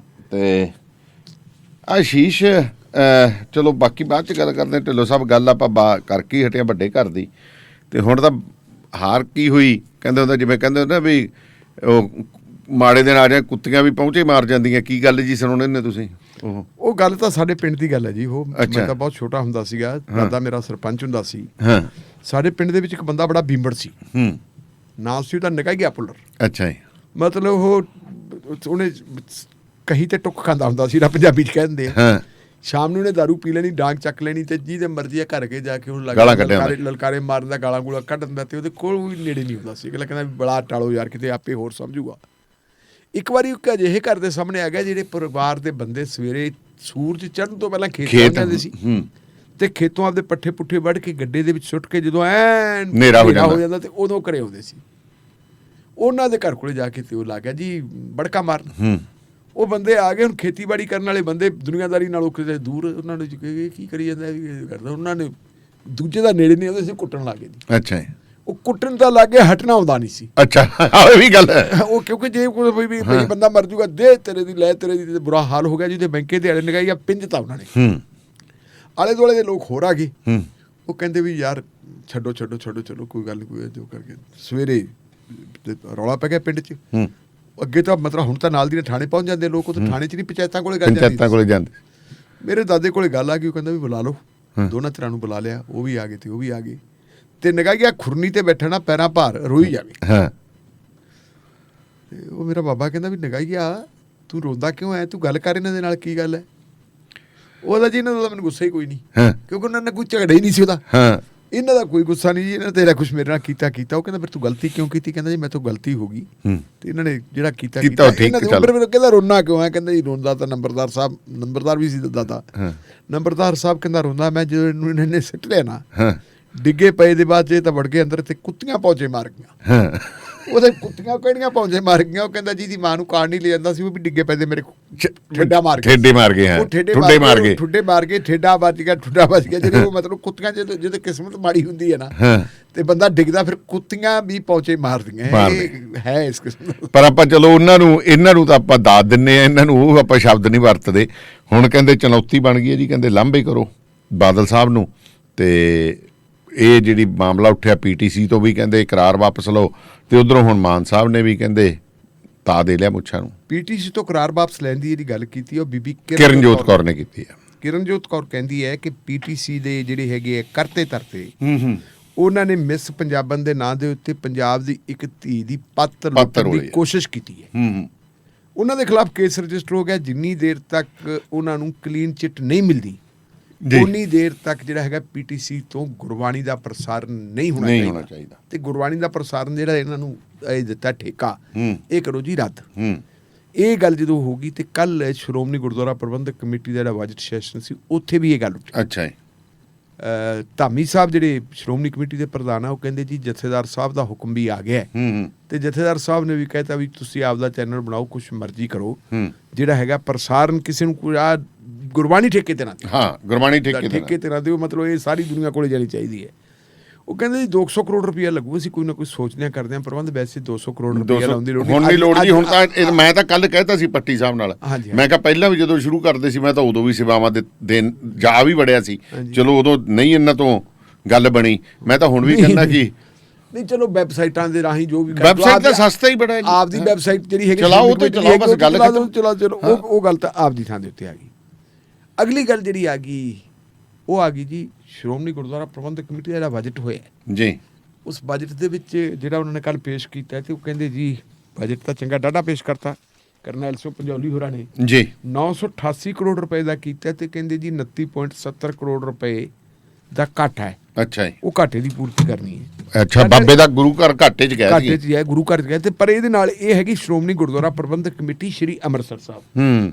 ਦੂਜੇ ਪਾਸੇ ਧਾਨੀਵਾਲ ਸਾਹਿਬ ਮੈਂ ਅੱਜ ਇੱਕ ਖਬਰ ਦੇਖੀ ਜੀ, ਇੱਕ ਹਰਿਆਣੇ ਦੀ ਗੁਰਦੁਆਰਾ ਪ੍ਰਬੰਧਕ ਕਮੇਟੀ ਹੈ, ਹੈਗੀ ਹੈ ਜੀ, ਉਹਦੇ ਕੋਲੇ ਮੇਰੇ ਖਿਆਲ ਆ ਵੀ 4 ਗੁਰੂ ਘਰਾਂ ਦਾ ਹੀ ਪ੍ਰਬੰਧ ਆ, ਬਾਲਿਆਂ ਦਾ ਹੈ ਹੀ ਨਹੀਂ ਜਿਹਦਾ, ਕਿਉਂਕਿ ਜਦੋਂ ਹਰਿਆਣੇ ਦੀ ਸਰਕਾਰ ਨੇ ਸ਼੍ਰੋਮਣੀ ਗੁਰਦੁਆਰਾ ਪ੍ਰਬੰਧਕ ਕਮੇਟੀ ਬਣਾਉਣ ਵਾਸਤੇ ਹਰਿਆਣੇ ਦੀ ਅਲੱਗ ਕਾਨੂੰਨ ਬਣਾਤਾ ਸੀ, ਉਸ ਕਾਨੂੰਨ ਤੋਂ ਬਾਅਦ ਭਾਈ ਬਲਜੀਤ ਸਿੰਘ ਦਾਦੂਵਾਲ ਬਾਬਾ ਜਿਹੜਾ ਉਹਨੂੰ ਪ੍ਰਧਾਨ ਬਣਾ ਲਿਆ ਸੀ ਉਹਨਾਂ ਨੇ, ਤੇ ਉਹਦੀ ਅਗਵਾਈ ਦੇ ਵਿੱਚ ਉਹਨਾਂ ਨੇ 3-4 ਗੁਰਦੁਆਰਾ ਸਾਹਿਬਾਨ ਦਾ ਪ੍ਰਬੰਧ ਆਪਦੇ ਹੱਥ ਲੈ ਲਿਆ ਸੀ। ਤੇ ਇਨ ਦੀ ਮੀਨ ਟਾਈਮ ਸੁਪਰੀਮ ਕੋਰਟ ਚਲੀ ਗਈ SGPC।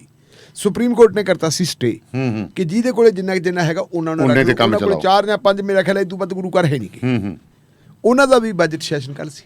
ਜੀ ਜਿਹੜਾ ਉਹਨਾਂ ਨੇ ਕੱਲ ਬਜਟ ਪੇਸ਼ ਕੀਤਾ ਹੈ, ਹੂੰ ਉਸ ਬਜਟ ਦੇ ਜਿਹੜੇ ਅੰਕੜੇ ਦਾਨੇ ਵਾਲੇ ਸਭ ਉਹ ਬੜੇ ਹੈਰਾਨੀਜਨਕ ਹੈ। ਹਾਂ ਉਹ ਕਹਿੰਦੇ ਵੀ ਜਿਹੜਾ ਐਤਕੀ ਦਾ ਉਹਨਾਂ ਦਾ ਬਜਟ ਹੈ 25% ਵਾਧੇ ਵਾਲਾ ਹੈ। ਅੱਛਾ ਹਰਿਆਣੇ ਦੀ ਕਮੇਟੀ ਦਾ ਛੋਟੀ ਕਮੇਟੀ ਹੈ 25% ਵਾਧੇ ਵਾਲਾ ਹੈ। ਹੂੰ ਔਰ ਜਿਹੜਾ ਘਪਲੇਬਾਜ਼ੀਆਂ ਨਾਲ ਪੈਸਾ ਲੋਕਾਂ ਨੇ ਜੀ ਇਕੱਠਾ ਕੀਤਾ ਸੀ, ਹਾਂ ਉਸ ਕਮੇਟੀ ਨੇ ਉਹਨਾਂ ਦੇ ਗਲ 'ਚ ਪਾ ਲਿਆ ਸਾਫਾ। ਅੱਛਾ ਜੀ ਉਹ ਕਹਿੰਦੇ ਵੀ ਗੱਲ ਇਹ ਹੈ ਕਿ ਜਿਹੜਾ ਪੈਸਾ ਤੁਸੀਂ ਘਪਲੇਬਾਜ਼ੀਆਂ ਕੀਤੀਆਂ ਤੇ ਇਹ ਗੋਲਕ 'ਚ ਪਾ ਦਿਓ। ਫਿਰ ਚੁੱਪ ਕਰਕੇ ਚੁੱਪ ਕਰਕੇ ਗੋਲਕ 'ਚ ਪਾ ਲਿਆ। ਇਹ ਬਲਜੀਤ ਸਿੰਘ ਦਾਦੂਵਾਲ ਨੂੰ ਮੈਂ ਦੱਸ ਦਿੰਦਾ ਵੀ ਉਹਨਾਂ ਨੇ ਵਧੀਆ ਗੱਲ ਕੀਤੀ, ਉਹ ਪਾ ਲਿਆ। ਅਗਲੀ ਗੱਲ ਜੀ, ਸਕੱਤਰਾ ਸਰਦਾਰ ਸਰਬਜੀਤ ਸਿੰਘ ਹੋਣੀ। ਸਰਬਜੀਤ ਸਿੰਘ ਕਹਿੰਦੇ ਵੀ ਸ਼੍ਰੋਮਣੀ ਗੁਰਦੁਆਰਾ ਪ੍ਰਬੰਧਕ ਕਮੇਟੀ ਨੇ ਕਰੋਨਾ ਕਾਲ ਦੇ ਵਿੱਚ ਜੀ ਜਿਹੜਾ ਬਜਟ ਪੇਸ਼ ਕੀਤਾ ਸੀ ਉਹ 5 ਅਰਬ ਦਾ ਘਟਾ ਕੇ ਪੇਸ਼ ਕੀਤਾ ਸੀ 500 ਕਰੋੜ ਰੁਪਏ ਦਾ ਅੱਛਾ ਜੀ ਕਰੋਨਾ ਕਾਲ ਦਾ। ਹਾਂ ਜਦੋਂ ਕਿ ਕਹਿੰਦੇ ਹਰਿਆਣੇ ਦੀ ਗੋਲਕਾ ਦੇ ਵਿੱਚ ਲੱਖਾਂ ਰੁਪਏ ਦਾ ਕਰੋਨਾ ਕਾਲ 'ਚ ਵੀ ਵਾਧਾ ਕਰੋਨਾ ਹੋਇਆ। ਕਾਲ ਚ ਵਾਧਾ ਹੋਇਆ। ਕਰੋਨਾ ਕਾਲ 'ਚ ਵਾਧਾ ਹੋਇਆ ਹੈ। ਔਰ ਜਿਹੜੀ ਹੈਗੀ ਹੈ ਇਹ ਸਮਾਗਮ ਹੋਇਆ ਕਿੱਥੇ ਹੈ ਜੀ? ਇਹ 6ਵੀਂ ਤੇ 9ਵੀਂ ਪਾਤਸ਼ਾਹੀ ਦਾ ਗੁਰੂ ਘਰ ਹੈ ਚੀਕਾ ਸਾਹਿਬ। ਚੀਕਾ ਹੈ ਹਾਂਜੀ ਗੁੱਲਾ ਚੀਕਾ ਉੱਥੇ ਇਹ ਸਮਾਗਮ ਹੋਇਆ ਹੈ। ਹੁਣ ਦਾਨੇ ਵਾਲੀਆ ਸਾਹਿਬ ਜੀ ਪਏ 2 ਸਮਾਗਮ ਹੋਇਆ, 2 ਕਮੇਟੀਆਂ ਦੇ। ਇੱਕ ਕਮੇਟੀ ਦੇ ਕੋਲੇ ਤਾਂ ਬਹੁਤ ਵੱਡੀ ਜਾਇਦਾਦ ਹੈ, ਇੱਕ ਕਮੇਟੀ ਕੋਲੇ ਬਹੁਤ ਕੁਝ ਥੋੜ੍ਹੀ। ਵੀ ਨਹੀਂ। ਉਹ ਕਮੇਟੀ ਜਿਹੜੀ ਹੈਗੀ ਹੈ ਕੁਝ ਗਿਣਤੀ ਦੇ ਬੰਦਿਆਂ ਦੀ, ਉਹਨਾਂ ਨੇ ਪ੍ਰਬੰਧ ਦੇ ਵਿੱਚ ਇੰਨਾ ਸੁਧਾਰ ਕਰਕੇ ਤੇ ਇੰਨਾ ਜਿਹੜਾ ਹੈਗਾ ਵਾਧਾ ਕਰਤਾ। ਇੱਧਰ ਸਾਡੇ ਘੱਟਦਾ ਜਾਂਦਾ ਇਹ ਗੱਲ। ਹੁਣ ਇਹਨੂੰ ਜੋੜ ਲਈ ਆਪਾਂ ਮਾਨ ਸਾਹਿਬ ਦੀ ਗੱਲ ਨਾਲ। ਜੀ ਸਰਦਾਰ ਸਿਮਰਜੀਤ ਸਿੰਘ ਮਾਨ ਨੇ ਇਹ ਗੱਲ ਕਹੀ ਹੈ ਕਿ ਜੇ ਗੁਰੂ ਘਰਾਂ ਦਾ ਪ੍ਰਬੰਧ ਤੁਸੀਂ ਬਾਦਲਾਂ ਤੋਂ ਖੋਣਾ ਹੈ, ਇਹ ਉਨੀ ਦੇਰ ਤੱਕ ਖੋਇਆ ਨਹੀਂ ਜਾ ਸਕਦਾ ਜਿੰਨੀ ਦੇਰ ਤੱਕ ਸਾਰੀਆਂ ਪੰਥਕ ਧਿਰਾਂ ਇਕੱਠੀਆਂ ਨਹੀਂ ਹੁੰਦੀਆਂ। ਜੀ ਆਮ ਤੌਰ ਦੇ ਉੱਤੇ ਇਲਜ਼ਾਮ ਇਹ ਲੱਗਦਾ ਦਾਨੇ ਵਾਲੀਆ ਸਾਹਿਬ ਕਿ ਜਦੋਂ ਵੀ ਗੁਰਦੁਆਰਾ ਪ੍ਰਬੰਧਕ ਕਮੇਟੀ ਦੀਆਂ ਚੋਣਾਂ ਹੁੰਦੀਆਂ ਜਨਰਲ ਹਾਊਸ ਵਾਸਤੇ, ਥੱਲਿਓਂ ਵੋਟਾਂ ਪੈਂਦੀਆਂ, ਉਦੋਂ ਮਾਰ ਇਸ ਕਰਕੇ ਪੈ ਜਾਂਦੀ ਹੈ ਕਿ ਸਾਰੇ ਧੜੇ ਅਲੱਗ-ਅਲੱਗ ਬੰਦੇ ਖੜੇ ਕਰ ਦਿੰਦੇ। ਜੀ ਤੁਹਾਡੀ ਯਾਦ ਹੋਣਾ ਇੱਕ ਵਾਰੀ ਜਥੇਦਾਰ ਗੁਰਚਰਨ ਸਿੰਘ ਟੌੜਾ ਹੁਣੀ ਜਦੋਂ ਪਾਸੇ ਹੋ ਗਏ ਸੀ, ਉਦੋਂ ਜਥੇਦਾਰ ਗੁਰਚਰਨ ਸਿੰਘ ਟੌੜਾ, ਰਵੀਂਦਰ ਸਿੰਘ, ਸਿਮਰਜੀਤ ਸਿੰਘ ਮਾਨ ਇਹਨਾਂ ਨੇ ਮਿਲ ਕੇ ਚੋਣਾਂ ਲੜੀਆਂ ਸੀ। ਹਾਂਜੀ ਪੰਥਕ ਇੱਕ ਫਰੰਟ ਬਣਾ ਕੇ। ਔਰ ਉਸ ਪੰਥਕ ਫਰੰਟ ਨੇ ਲਗਭਗ ਬਰਾਬਰ ਦੀਆਂ ਲੈ ਗਏ ਸੀ। ਉਹ ਤਾਂ ਤੁਹਾਨੂੰ ਹੀ ਪਤਾ, ਜਿਵੇਂ ਆਪਾਂ ਗਏ ਆ ਕਿਵੇਂ ਬੂਥ ਕੈਪਚਰਿੰਗ ਹੋਈ ਹੈ ਤੇ ਕੀ ਸਾਰਾ ਕੁਝ ਬੂਥ ਕੈਪਚਰਿੰਗ ਦੇ ਬਾਵਜੂਦ ਵੀ ਉਹ ਮੁਕਾਬਲੇ 'ਚ ਆ ਗਏ ਸੀ। ਉਸ ਵੇਲੇ ਦੀ ਸਥਿਤੀ ਤੇ ਅੱਜ ਦੀ ਸਥਿਤੀ ਦਾ ਜ਼ਮੀਨ ਅਸਮਾਨ ਦਾ ਫਰਕ ਹੈ। ਉਦੋਂ ਇੱਥੇ ਵੀ ਆਪਦੀ ਸਰਕਾਰ ਸੀ ਤੇ ਕੇਂਦਰ ਦੇ ਮਿੱਤਰਾਂ ਦੀ ਸਰਕਾਰ। ਹੁਣ ਇੱਥੇ ਵੀ ਸਰਕਾਰ ਹੈ ਨਹੀਂ ਤੇ ਕੇਂਦਰ 'ਚ ਵੀ ਹੈ ਨਹੀਂ ਤੇ ਹੁਣ ਕਹਿੰਦੇ ਆ ਭਾਈ ਗਲਤੀ ਨਾ ਕਰ ਲਿਓ। ਤੇ ਜੇ ਪੰਥਕ ਧਿਰਾਂ ਇਕੱਠੀਆਂ ਹੋ ਜਾਣ ਤਾਂ ਆਪਾਂ ਗਰੰਟੀ ਨਾਲ ਕਹਿ ਸਕਦੇ ਹਾਂ ਕਿ ਸੱਚਮੁੱਚ ਗੁਰੂ ਘਰ ਜਿਹੜੇ ਹੈਗੇ ਆਜ਼ਾਦ ਹੋ ਸਕਦੇ ਆ। ਦੂਜੀ ਆਜ਼ਾਦੀ ਦੀ ਲੜਾਈ ਇਹਦੇ ਨਾਲ ਹੁਣ ਤੁਸੀਂ ਗੱਲ ਕਰੋ। ਮੈਂ ਤੁਹਾਨੂੰ ਅਗਲੀ ਗੱਲ ਕਹਿੰਦਾ, ਇਹ ਖਦਸ਼ਾ ਕਿਸੇ ਨੂੰ ਹੋਰ ਹੋਵੇ ਨਾ ਹੋਵੇ, ਸਰਦਾਰ ਪ੍ਰਕਾਸ਼ ਸਿੰਘ ਬਾਦਲ ਨੂੰ ਹੈਗਾ ਵੀ ਇਹ ਜਾ ਰਹੀ ਹੈ। ਉਹ ਤਾਂ ਬੋਲਣ ਲੱਗ ਪਏ। ਕੱਲ ਵੀ ਜਿਹੜੀ ਬਾਦਲ ਸਾਹਿਬ ਦੀ ਗੱਲ ਆਈ ਸੀ ਵੀ 60 ਵੱਜਣ ਦੇ ਬਾਵਜੂਦ ਵੀ ਲੰਬੀ ਹਲਕੇ ਦੇ ਪਿੰਡਾਂ 'ਚ ਫਿਰਦੇ ਹੈ। ਕਿਉਂਕਿ ਬਾਦਲ ਸਾਹਿਬ ਜਦੋਂ ਬੋਲਦੇ ਆ ਨਾ, ਉਹ ਜਦੋਂ ਬੋਲਦੇ ਆ ਉਹ ਇਕੱਲੇ ਲੰਬੀ ਹਲਕੇ ਨੂੰ ਐਡਰੈਸ ਨਹੀਂ ਕਰਦੇ, ਉਹ ਪੰਜਾਬ ਨੂੰ ਸਾਰੀ ਦੁਨੀਆ ਦੇ ਸਿੱਖਾਂ ਨੂੰ ਇੱਕ ਸੰਦੇਸ਼ ਐਡਰੈਸ ਤਾਂ ਕਰਦੇ ਹਾਂ। ਕਿਉਂਕਿ 5 ਵਾਰੀ ਬੰਦਾ ਮੁੱਖ ਮੰਤਰੀ ਰਿਹਾ ਹੋਵੇ, 10-11 ਵਾਰੀ ਰਿਹਾ ਹੋਵੇ MLA, ਇੱਕ ਵਾਰੀ ਕੇਂਦਰੀ ਵਜ਼ੀਰ ਰਿਹਾ ਹੋਵੇ, ਉਹਦੀ ਜਿਹੜੀ ਹੈਗੀ ਅਪਰੋਚ ਬਹੁਤ ਦੂਰ ਤੱਕ ਹੈ, ਉਹਨੂੰ ਮੀਡੀਆ ਵੀ ਚੱਕਦਾ ਹੈ। ਤੇ ਬਾਦਲ ਸਾਹਿਬ ਨੇ ਪਿਛਲੇ ਦਿਨਾਂ 'ਚ ਕਹਿਤਾ ਸੀ ਭਾਈ ਵੋਟਾਂ ਬਾਕੀ ਤਾਂ ਤੁਸੀਂ ਜਿਹਨੂੰ ਪਾਤੀਆਂ ਉਹਦਾ ਸਾਨੂੰ ਕਿਸੇ ਨੂੰ ਕੋਈ ਗੁੱਸਾ ਗਿਲਾ ਨਹੀਂ ਹੁੰਦਾ ਹੀ ਰਹਿੰਦਾ, ਪਰ ਗੁਰਦੁਆਰਿਆਂ ਦੇ ਉੱਤੇ ਨਾ ਕਿ ਟੋਪੀਆਂ ਵਾਲੇ ਪਾ ਦਿਓ। ਹਾਂ ਹੁਣ ਟੋਪੀਆਂ ਵਾਲੇ ਫੇਰ ਕਹਿਣ ਲੱਗ ਪਏ, ਪਰ ਐਤਕੀ ਟੋਪੀ ਗਾਇਬ ਸੀ। ਟੋਪੀ ਗਾਇਬ, ਐਤਕੀ ਤਾਂ ਪਗਾਲੇ ਆ ਗਏ ਨਾ, ਟੋਪੀ ਗਾਇਬ ਸੀ ਐਤਕੀ। ਮਤਲਬ ਕੇਜਰੀਵਾਲ ਦਾ ਨਾਂ ਲੈਤਾ ਸੀਗਾ ਵੀ ਇਹ ਲੋਕ ਇਹ ਆ ਕੇ ਬਹਿ ਜਾਣਗੇ। ਹੁਣ ਸਿਮਰਜੀਤ ਸਿੰਘ ਮਾਨ ਨੂੰ ਵੀ ਆਪਾਂ ਕਹਾਂਗੇ, ਆਪਾਂ ਉਹਨਾਂ ਨੂੰ ਥੈਂਕਸ ਕਰਦੇ ਆ ਕਿ ਉਹਨਾਂ ਨੇ ਬੜੇ ਵਕਤ ਦੇ ਉੱਤੇ ਜਿਹੜੀ ਇਹ ਪਹਿਲ ਕਦਮੀ ਕੀਤੀ ਹੈ ਕਿ ਸਾਰੀਆਂ ਪੰਥਕ ਧਿਰਾਂ ਇਕੱਠੀਆਂ ਹੋ ਜਾਣ, ਸੀਟਾਂ 2-4 ਜਿਹੜੇ ਵੈਸੇ ਵਧੀਆ ਗੱਲ ਤਾਂ ਉਹਨਾਂ ਕੋਲ ਸਾਰੇ ਇਕੱਠੇ ਹੋ ਜਾਣ, ਸਾਰੇ ਇਕੱਠੇ ਹੋ ਕੇ ਆਪੋ ਆਪਣੇ ਧੜੇ ਨੂੰ ਛੱਡ ਦਿਓ। ਹਰ ਹਲਕੇ ਦੇ ਵਿੱਚ ਇਹ ਦੇਖ ਲੈਣ ਵੀ ਇੱਥੇ ਜੀ ਸਾਬਤ ਸਬੂਤ ਸਿੱਖ ਕਿਹੜਾ ਬਿਲਕੁਲ ਠੀਕ ਹੈ, ਉਹਨੂੰ ਕਹਿਣ ਵੀ ਚੱਲ ਭਾਈ ਤੂੰ ਖੜਾ ਹੋ। ਤੇ ਜਦੋਂ ਇਸ ਤਰ੍ਹਾਂ ਬੰਦੇ ਖੜੇ ਹੋਣ ਲੱਗੇ, ਜਿਵੇਂ ਆਮ ਆਦਮੀ ਪਾਰਟੀ ਵਾਲੇ ਨੇ ਖੜੇ ਕੀਤੇ, ਬਿਲਕੁਲ ਉਹਨਾਂ ਨੇ ਵੀ ਬੰਦੇ ਭਾਲੇ ਆ ਨਾ, ਤੁਸੀਂ ਭਾਲ ਕੇ ਤੁਸੀਂ ਬੰਦੇ ਖੜੇ ਕਰ ਲਓ ਤਾਂ ਸੱਚਮੁੱਚ ਜਿਹੜਾ ਹੈਗਾ ਇੱਕ ਇਨਕਲਾਬ ਹੋ ਸਕਦਾ ਹੈ ਜੀ। ਤੇ ਢਿੱਲੋਂ ਸਾਹਿਬ, ਆਸ਼ੀਸ਼ ਮਿਸ਼ਰਾ ਕੌਣ ਆ ਜੀ, ਜਿਹਦੀ ਕਹਿੰਦੇ ਜ਼ਮਾਨਤ ਰੱਦ ਕਰਾਉਣ ਲਈ ਕਹਿੰਦੇ ਅਰਜੀ ਕਿਉਂ ਨਹੀਂ ਪਾਈ ਗਈ ਸੁਪਰੀਮ ਕੋਰਟ ਨੂੰ, ਕਹਿਣਾ ਪਿਆ? ਉਹੀ ਹੈ ਜੀ ਜਿਹੜਾ ਟੇਨੀ ਮਿਸ਼ਰੇ ਦਾ ਮੁੰਡਾ ਹੈ, ਜਿਹੜਾ ਅੱਛਾ ਠੀਕ ਹੈ, ਜਿਹੜਾ ਗ੍ਰਹਿ ਰਾਜ ਮੰਤਰੀ ਲਖੀਮਪੁਰ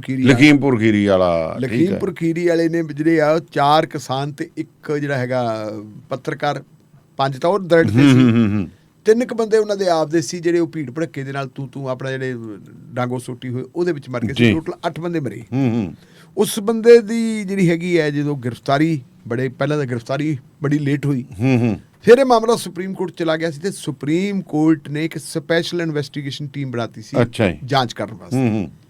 ਸਪੈਸ਼ਲ ਇਨਵੈਸਟੀਗੇਸ਼ਨ ਟੀਮ ਦੇ ਉੱਤੇ ਲਾਤਾ ਸੀ ਇੱਕ ਨਿਗਰਾਨ, ਅੱਛਾ ਜੀ, ਅੱਡ ਲਾਤਾ ਅਬਜ਼ਰਵਰ ਲਾਤਾ ਮੋਨੀਟਰਿੰਗ ਕਰਨ ਵਾਸਤੇ ਕਿ ਉਹ ਮੋਨੀਟਰ ਕਰੂਗਾ ਸਾਰੀ ਤਫਤੀਸ਼। ਜੀ। ਉਹ ਬੰਦਾ ਕੌਣ ਸੀ ਜੀ? ਉਹ ਪੰਜਾਬ ਤੇ ਹਰਿਆਣਾ ਹਾਈ ਕੋਰਟ ਦਾ ਸੇਵਾ ਮੁਕਤ ਜੱਜ ਆਰ.ਕੇ. ਜੈਨ। ਅੱਛਾ ਜੀ। ਆਰ.ਕੇ. ਜੈਨ ਸਾਹਿਬ ਨੂੰ ਲਾਤਾ ਜੀ ਤੁਸੀਂ ਇਹ ਸਾਰਾ ਕੁਝ ਕਰੋਗੇ। ਲਓ ਜੀ, 4 ਸ਼ੀਟਾਂ ਦਾਇਰ ਕਰਤੀਆਂ, ਸਾਰਾ ਕੁਝ ਹੋ ਗਿਆ। ਉਦੋਂ ਬਾਅਦ ਉਹਨਾਂ ਨੇ ਬੇਲ ਐਪਲੀਕੇਸ਼ਨ ਲਾਤੀ ਤੇ ਥੱਲੋਂ ਬੇਲ ਐਪਲੀਕੇਸ਼ਨ ਰੱਦ ਹੋ ਗਈ ਸੀ ਸੈਸ਼ਨ ਕੋਰਟ ਚੋਂ, ਟ੍ਰਾਇਲ ਕੋਰਟ ਚੋਂ ਜੀ। ਇਲਾਹਾਬਾਦ ਹਾਈ ਕੋਰਟ ਨੇ ਉਹ ਬੰਦੇ ਨੂੰ ਬੇਲ ਦੇਤੀ। ਜਦੋਂ ਬੇਲ ਦੇਤੀ ਤਾਂ ਫਿਰ ਬੇਲ ਦੇਣ ਤੋਂ ਬਾਅਦ ਜਿਹੜਾ ਪੀੜਤ ਪਰਿਵਾਰ ਸੀਗੇ ਉਹ ਪਹੁੰਚ ਗਏ ਸੁਪਰੀਮ ਕੋਰਟ ਜੀ। ਉਹਨਾਂ ਨੇ ਕਿਹਾ ਜੀ ਜਿਹੜੀ ਇਹ ਬੇਲ ਹੈ ਨਾ, ਇਹ ਨਿਯਮਾਂ ਦੇ ਉਲਟ ਦਿੱਤੀ ਗਈ ਹੈ, ਜਿਹੜੀ ਇਹ ਸਾਰਾ ਕੁਝ ਕਰਾ ਕੇ ਇਹ ਇਸ ਤਰ੍ਹਾਂ ਹੀ। ਇਸੇ ਸਮੇਂ ਦੌਰਾਨ ਇੱਕ ਜਿਹੜਾ ਹੈਗਾ ਗਵਾਹ, ਉਹਦੇ ਤੇ ਹਮਲਾ ਹੋ ਜਾਂਦਾ ਹੈ। ਅੱਛਾ ਜੀ। ਜਦੋਂ ਗਵਾਹ ਤੇ ਹਮਲਾ ਹੋ ਗਿਆ, ਕਹਿੰਦੇ ਜੀ ਤੇ ਹਮਲੇ ਹੋਣ ਲੱਗੇ, ਜਿਹੜਾ ਬੰਦਾ ਬਾਹਰ ਆ ਗਿਆ ਉਹ ਪ੍ਰਭਾਵਿਤ ਕਰੂਗਾ ਤਾਂ ਹੋ ਨਹੀਂ ਸਕਦਾ ਨਾ ਕਰੇ ਲੱਗੇ ਤੇ ਇਹਦੇ ਤੇ ਗੱਲ ਕਰੋ। ਉਹ ਲਓ ਜੀ, ਮਾਮਲਾ ਸੁਪਰੀਮ ਕੋਰਟ ਦੇ ਵਿੱਚ ਜਿਹੜਾ ਵੱਡਾ ਬੈਂਚ ਹੈ ਚੀਫ ਜਸਟਿਸ ਵਾਲਾ ਮਾਮਲਾ ਉਹਦੇ ਪਹੁੰਚ ਗਿਆ। ਕੱਲ ਫਿਰ ਉਹਦੇ ਤੇ ਜੀ ਸੁਣਵਾਈ ਹੋਈ। ਮਾਨਯੋਗ ਚੀਫ ਜਸਟਿਸ ਸਾਹਿਬ ਰਮਨਾ ਸਾਹਿਬ ਤੇ ਉਹਨਾਂ ਦੇ ਜਿਹੜੇ ਨਾਲ ਦੇ ਦੂਜੇ ਜੱਜ ਸਾਹਿਬਾਨ ਸੀ, ਉਹਨਾਂ ਨੇ ਸਾਰਾ ਰਿਕਾਰਡ ਦੇਖਿਆ ਜੀ। ਰਿਕਾਰਡ ਦੇਖ ਕੇ ਉਹਨਾਂ ਨੇ ਮਹੇਸ਼ ਜੇਠਮਲਾਨੀ ਵਕੀਲ ਹੈ ਯੂਪੀ ਸਰਕਾਰ ਦੇ, ਉਹਨਾਂ ਨੂੰ ਇੱਕ ਸਵਾਲ ਕੀਤਾ। ਉਹ ਕਹਿੰਦੇ ਸ਼੍ਰੀਮਾਨ ਜੀ ਜਿਹੜੇ ਮੋਨੀਟਰ ਕਰ ਰਹੇ ਆ ਜੱਜ ਸਾਹਿਬ ਪੰਜਾਬ ਤੇ ਹਰਿਆਣਾ ਹਾਈ ਕੋਰਟ ਤੇ ਰਿਟਾਇਰਡ ਜੈਨ ਸਾਹਿਬ ਜੀ, ਉਹਨਾਂ ਨੇ ਤੁਹਾਡੇ ਗ੍ਰਹਿ ਸਕੱਤਰ ਨੂੰ 2 ਚਿੱਠੀਆਂ ਲਿਖੀਆਂ ਸੀ। ਅੱਛਾ ਜੀ। ਉਹਨਾਂ ਨੇ ਕਿਹਾ ਕਿ ਹਾਈ ਕੋਰਟ ਨੇ ਜਿਹੜੀ ਇਹ ਜ਼ਮਾਨਤ ਦਿੱਤੀ ਹੈ, ਇਸ ਜ਼ਮਾਨਤ ਨੂੰ ਚੁਣੌਤੀ ਦਿੱਤੀ ਜਾਵੇ ਸੁਪਰੀਮ ਕੋਰਟ 'ਚ। ਅੱਛਾ ਜੀ। ਇਸ ਫੈਸਲੇ ਤੇ ਇਹ ਤੁਹਾਡੀ ਸਰਕਾਰ ਨੇ ਹੁਣ ਤੱਕ ਚੁਣੌਤੀ ਕਿਉਂ ਨਹੀਂ ਦਿੱਤੀ? ਕਹਿੰਦੇ ਜੀ ਗ੍ਰਹਿ ਸਕੱਤਰ ਨੂੰ ਚਿੱਠੀਆਂ ਮਿਲੀਆਂ ਨਹੀਂ। ਤੇ ਫਿਰ ਚੀਫ ਜਸਟਿਸ ਸਾਹਿਬ ਕਹਿੰਦੇ ਵੀ ਐਂ ਕਰੋ, ਸਪੈਸ਼ਲ ਇਨਵੈਸਟੀਗੇਸ਼ਨ ਟੀਮ ਸਿਟ ਨੇ ਜਿਹੜੀਆਂ ਰਿਪੋਰਟਾਂ ਦਿੱਤੀਆਂ, ਇਹਨਾਂ ਰਿਪੋਰਟਾਂ ਨੂੰ ਸਵਾਰ ਕੇ ਪੜ੍ਹ ਲਓ। ਉਹਨਾਂ ਰਿਪੋਰਟਾਂ ਦੇ ਵਿੱਚ ਜ਼ਿਕਰ ਹੈ ਅੱਛਾ ਵੀ ਜਿਹੜੇ ਜੱਜ ਸਾਹਿਬ ਨੇ, ਨਿਗਰਾਨ ਸਾਹਿਬ ਨੇ, ਮੋਨੀਟਰ ਸਾਹਿਬ ਨੇ ਇਹ ਚਿੱਠੀਆਂ ਲਿਖੀਆਂ ਸਰਕਾਰ ਨੂੰ ਕਿ ਤੁਸੀਂ ਇਹਨੂੰ ਕਰੋ। ਜਿਹੜੇ ਆਪ ਮਤਲਬ ਬੜੇ ਨਾਮਵਰ ਜੱਜ ਹੈਗੇ ਆਰ.ਕੇ. ਜੈਨ ਸਾਹਿਬ, 2 ਜੱਜਾਂ ਦੇ ਉੱਤੇ ਉਦੋਂ ਗੁਣਾ ਪਿਆ ਸੀ। ਸੁਪਰੀਮ ਕੋਰਟ ਨੇ ਦੇ ਜੱਜ ਸਾਹਿਬਾਨ ਨੂੰ ਪਤਾ ਹੁੰਦਾ ਕਿਹੜੇ ਕੰਪੀਟੈਂਟ ਜੱਜ ਹੈ। ਇੱਕ ਸੀ ਸਰਦਾਰ ਰਣਜੀਤ ਸਿੰਘ, ਜਿਨ੍ਹਾਂ ਨੇ ਬੇਅਦਬੀ ਮਾਮਲੇ ਦਾ ਕਮਿਸ਼ਨ ਅਗਵਾਈ ਕੀਤੀ ਸੀ ਉਹ। ਦੂਜੇ ਸੀ ਜੈਨ ਸਾਹਿਬ ਜੀ, ਉਹਨਾਂ ਨੇ ਸ਼ਾਇਦ ਰਣਜੀਤ ਸਿੰਘ ਹੁਣੀ ਆਪਦੇ ਰੁਝੇਵੇਂ ਸੀ, ਉਹਨਾਂ ਨੇ ਸਹਿਮਤੀ ਨਹੀਂ ਦਿੱਤੀ ਸੀ, ਜੈਨ ਸਾਹਿਬ ਨੇ ਸਹਿਮਤੀ ਦਿੱਤੀ ਸੀ। ਜੈਨ ਸਾਹਿਬ ਨੂੰ ਉਹ ਸਾਰਾ ਉਹ ਜਿਹੜਾ ਹਾਈ ਕੋਰਟ ਦੇ ਜੱਜ ਨੂੰ ਇਹਦਾ ਸਟੇਟਸ ਪ੍ਰਾਪਤ ਹੁੰਦਾ ਸੁਪਰੀਮ ਕੋਰਟ ਨੇ ਦਿੱਤਾ ਹੋਇਆ। ਅੱਛਾ, ਪਹਿਲਾਂ ਹੀ ਦਿੱਤਾ ਸੀ। ਪਹਿਲਾਂ ਦੇਤਾ ਉਹਨਾਂ ਨੇ ਵੀ ਤੁਸੀਂ ਕਿਉਂਕਿ ਨਿਗਰਾਨੀ ਕਰਨੀ ਹੈ, ਤੁਹਾਡੇ ਕੋਲ ਸਾਰੀਆਂ ਪਾਵਰਾਂ। ਹੁਣ ਜਦੋਂ ਉਹ ਇਹ ਦੇਖਦੇ ਆ ਕਿ ਇਲਾਹਾਬਾਦ ਹਾਈ ਕੋਰਟ ਨੇ ਜਿਹੜੀ ਇਹ ਜ਼ਮਾਨਤ ਦਿੱਤੀ ਹੈ, ਇਸ ਜ਼ਮਾਨਤ ਨੂੰ ਚੁਣੌਤੀ ਦਿੱਤੀ ਜਾ ਸਕਦੀ ਹੈ, ਇਹ ਜ਼ਮਾਨਤ ਰੱਦ ਹੋ ਸਕਦੀ ਹੈ ਜੀ, ਤੇ ਫਿਰ ਯੂਪੀ ਦੀ ਸਰਕਾਰ ਨੇ ਕਿਉਂ ਨਹੀਂ ਕੀਤੀ? ਇਸ ਕਰਕੇ ਨਹੀਂ ਕੀਤੀ ਕਿਉਂਕਿ ਟੈਣੀ ਸਾਹਿਬ ਕੇਂਦਰ ਦੇ ਵਿੱਚ ਗ੍ਰਹਿ ਰਾਜ ਮੰਤਰੀ ਹੈ ਤੇ ਉਹ ਭਾਰਤੀ ਜਨਤਾ ਪਾਰਟੀ ਦੇ ਲੀਡਰ ਹੈ, ਵਜ਼ੀਰ ਵੀ ਹੈ। ਇਹ ਹੁਣ ਉਹਨਾਂ ਨੇ ਨਾਲੇ ਤਾਂ ਕਰ ਲਈ ਜਵਾਬ ਤਲਬੀ, ਉਹਨਾਂ ਨੂੰ ਕਹਿਤਾ ਜੇਠਮਲਾਨੀ ਸਾਹਿਬ ਨੂੰ ਪੜ੍ਹ ਕੇ ਆਇਓ ਤੇ 4 ਤਾਰੀਖ ਨੂੰ 4 ਅਪ੍ਰੈਲ ਜਿਹੜੀ ਹੋਣੀ ਹੈ, 4 ਅਪ੍ਰੈਲ ਨੂੰ ਜਵਾਬ ਚਾਹੀਦਾ। ਅੱਛਾ ਜੀ। ਤੁਸੀਂ ਜਵਾਬ ਕਰੋ ਪੇਸ਼ ਤੇ 4 ਅਪ੍ਰੈਲ ਤੱਕ ਜੀ ਉਹਨਾਂ ਨੇ ਹੁਣ ਉਹਦੇ ਤੇ ਜਿਹੜੀ ਉਹਦੀ ਬੇਲ ਐਪਲੀਕੇਸ਼ਨ ਰਿਜੈਕਸ਼ਨ ਦੀ ਐਪਲੀਕੇਸ਼ਨ ਜਿਹੜੀ ਆਬਜੈਕਸ਼ਨ ਦਿੱਤਾ ਹੈ ਉਹ ਕੈਂਸਲੇਸ਼ਨ ਦੀ, ਉਹਦੇ ਤੇ ਉਹਨਾਂ ਨੇ ਸੁਣਵਾਈ ਮੁਲਤਵੀ ਕਰਤੀ ਤੇ ਹੁਣ 4 ਤਾਰੀਖ ਨੂੰ ਦੁਬਾਰਾ ਸੁਣਵਾਈ ਹੋਊ। 4 ਤਾਰੀਖ ਨੂੰ ਦੇਖਾਂਗੇ ਵੀ ਕੀ ਰੰਗ ਉਗੜਦਾ ਜੀ। ਸੋ ਸ਼ੁਕਰੀਆ ਢਿੱਲੋਂ ਸਾਹਿਬ ਤੁਹਾਡਾ, ਬਹੁਤ ਬਹੁਤ ਮਿਹਰਬਾਨੀ। ਸੋ ਪ੍ਰੋਗਰਾਮ ਬਾਦਸਤੂਰ ਜਾਰੀ ਰਹੇਗਾ ਜੀ। ਫਿਲਹਾਲ ਇੱਕ ਬ੍ਰੇਕ ਤੋਂ ਬਾਅਦ ਫਿਰ ਹਾਜ਼ਰ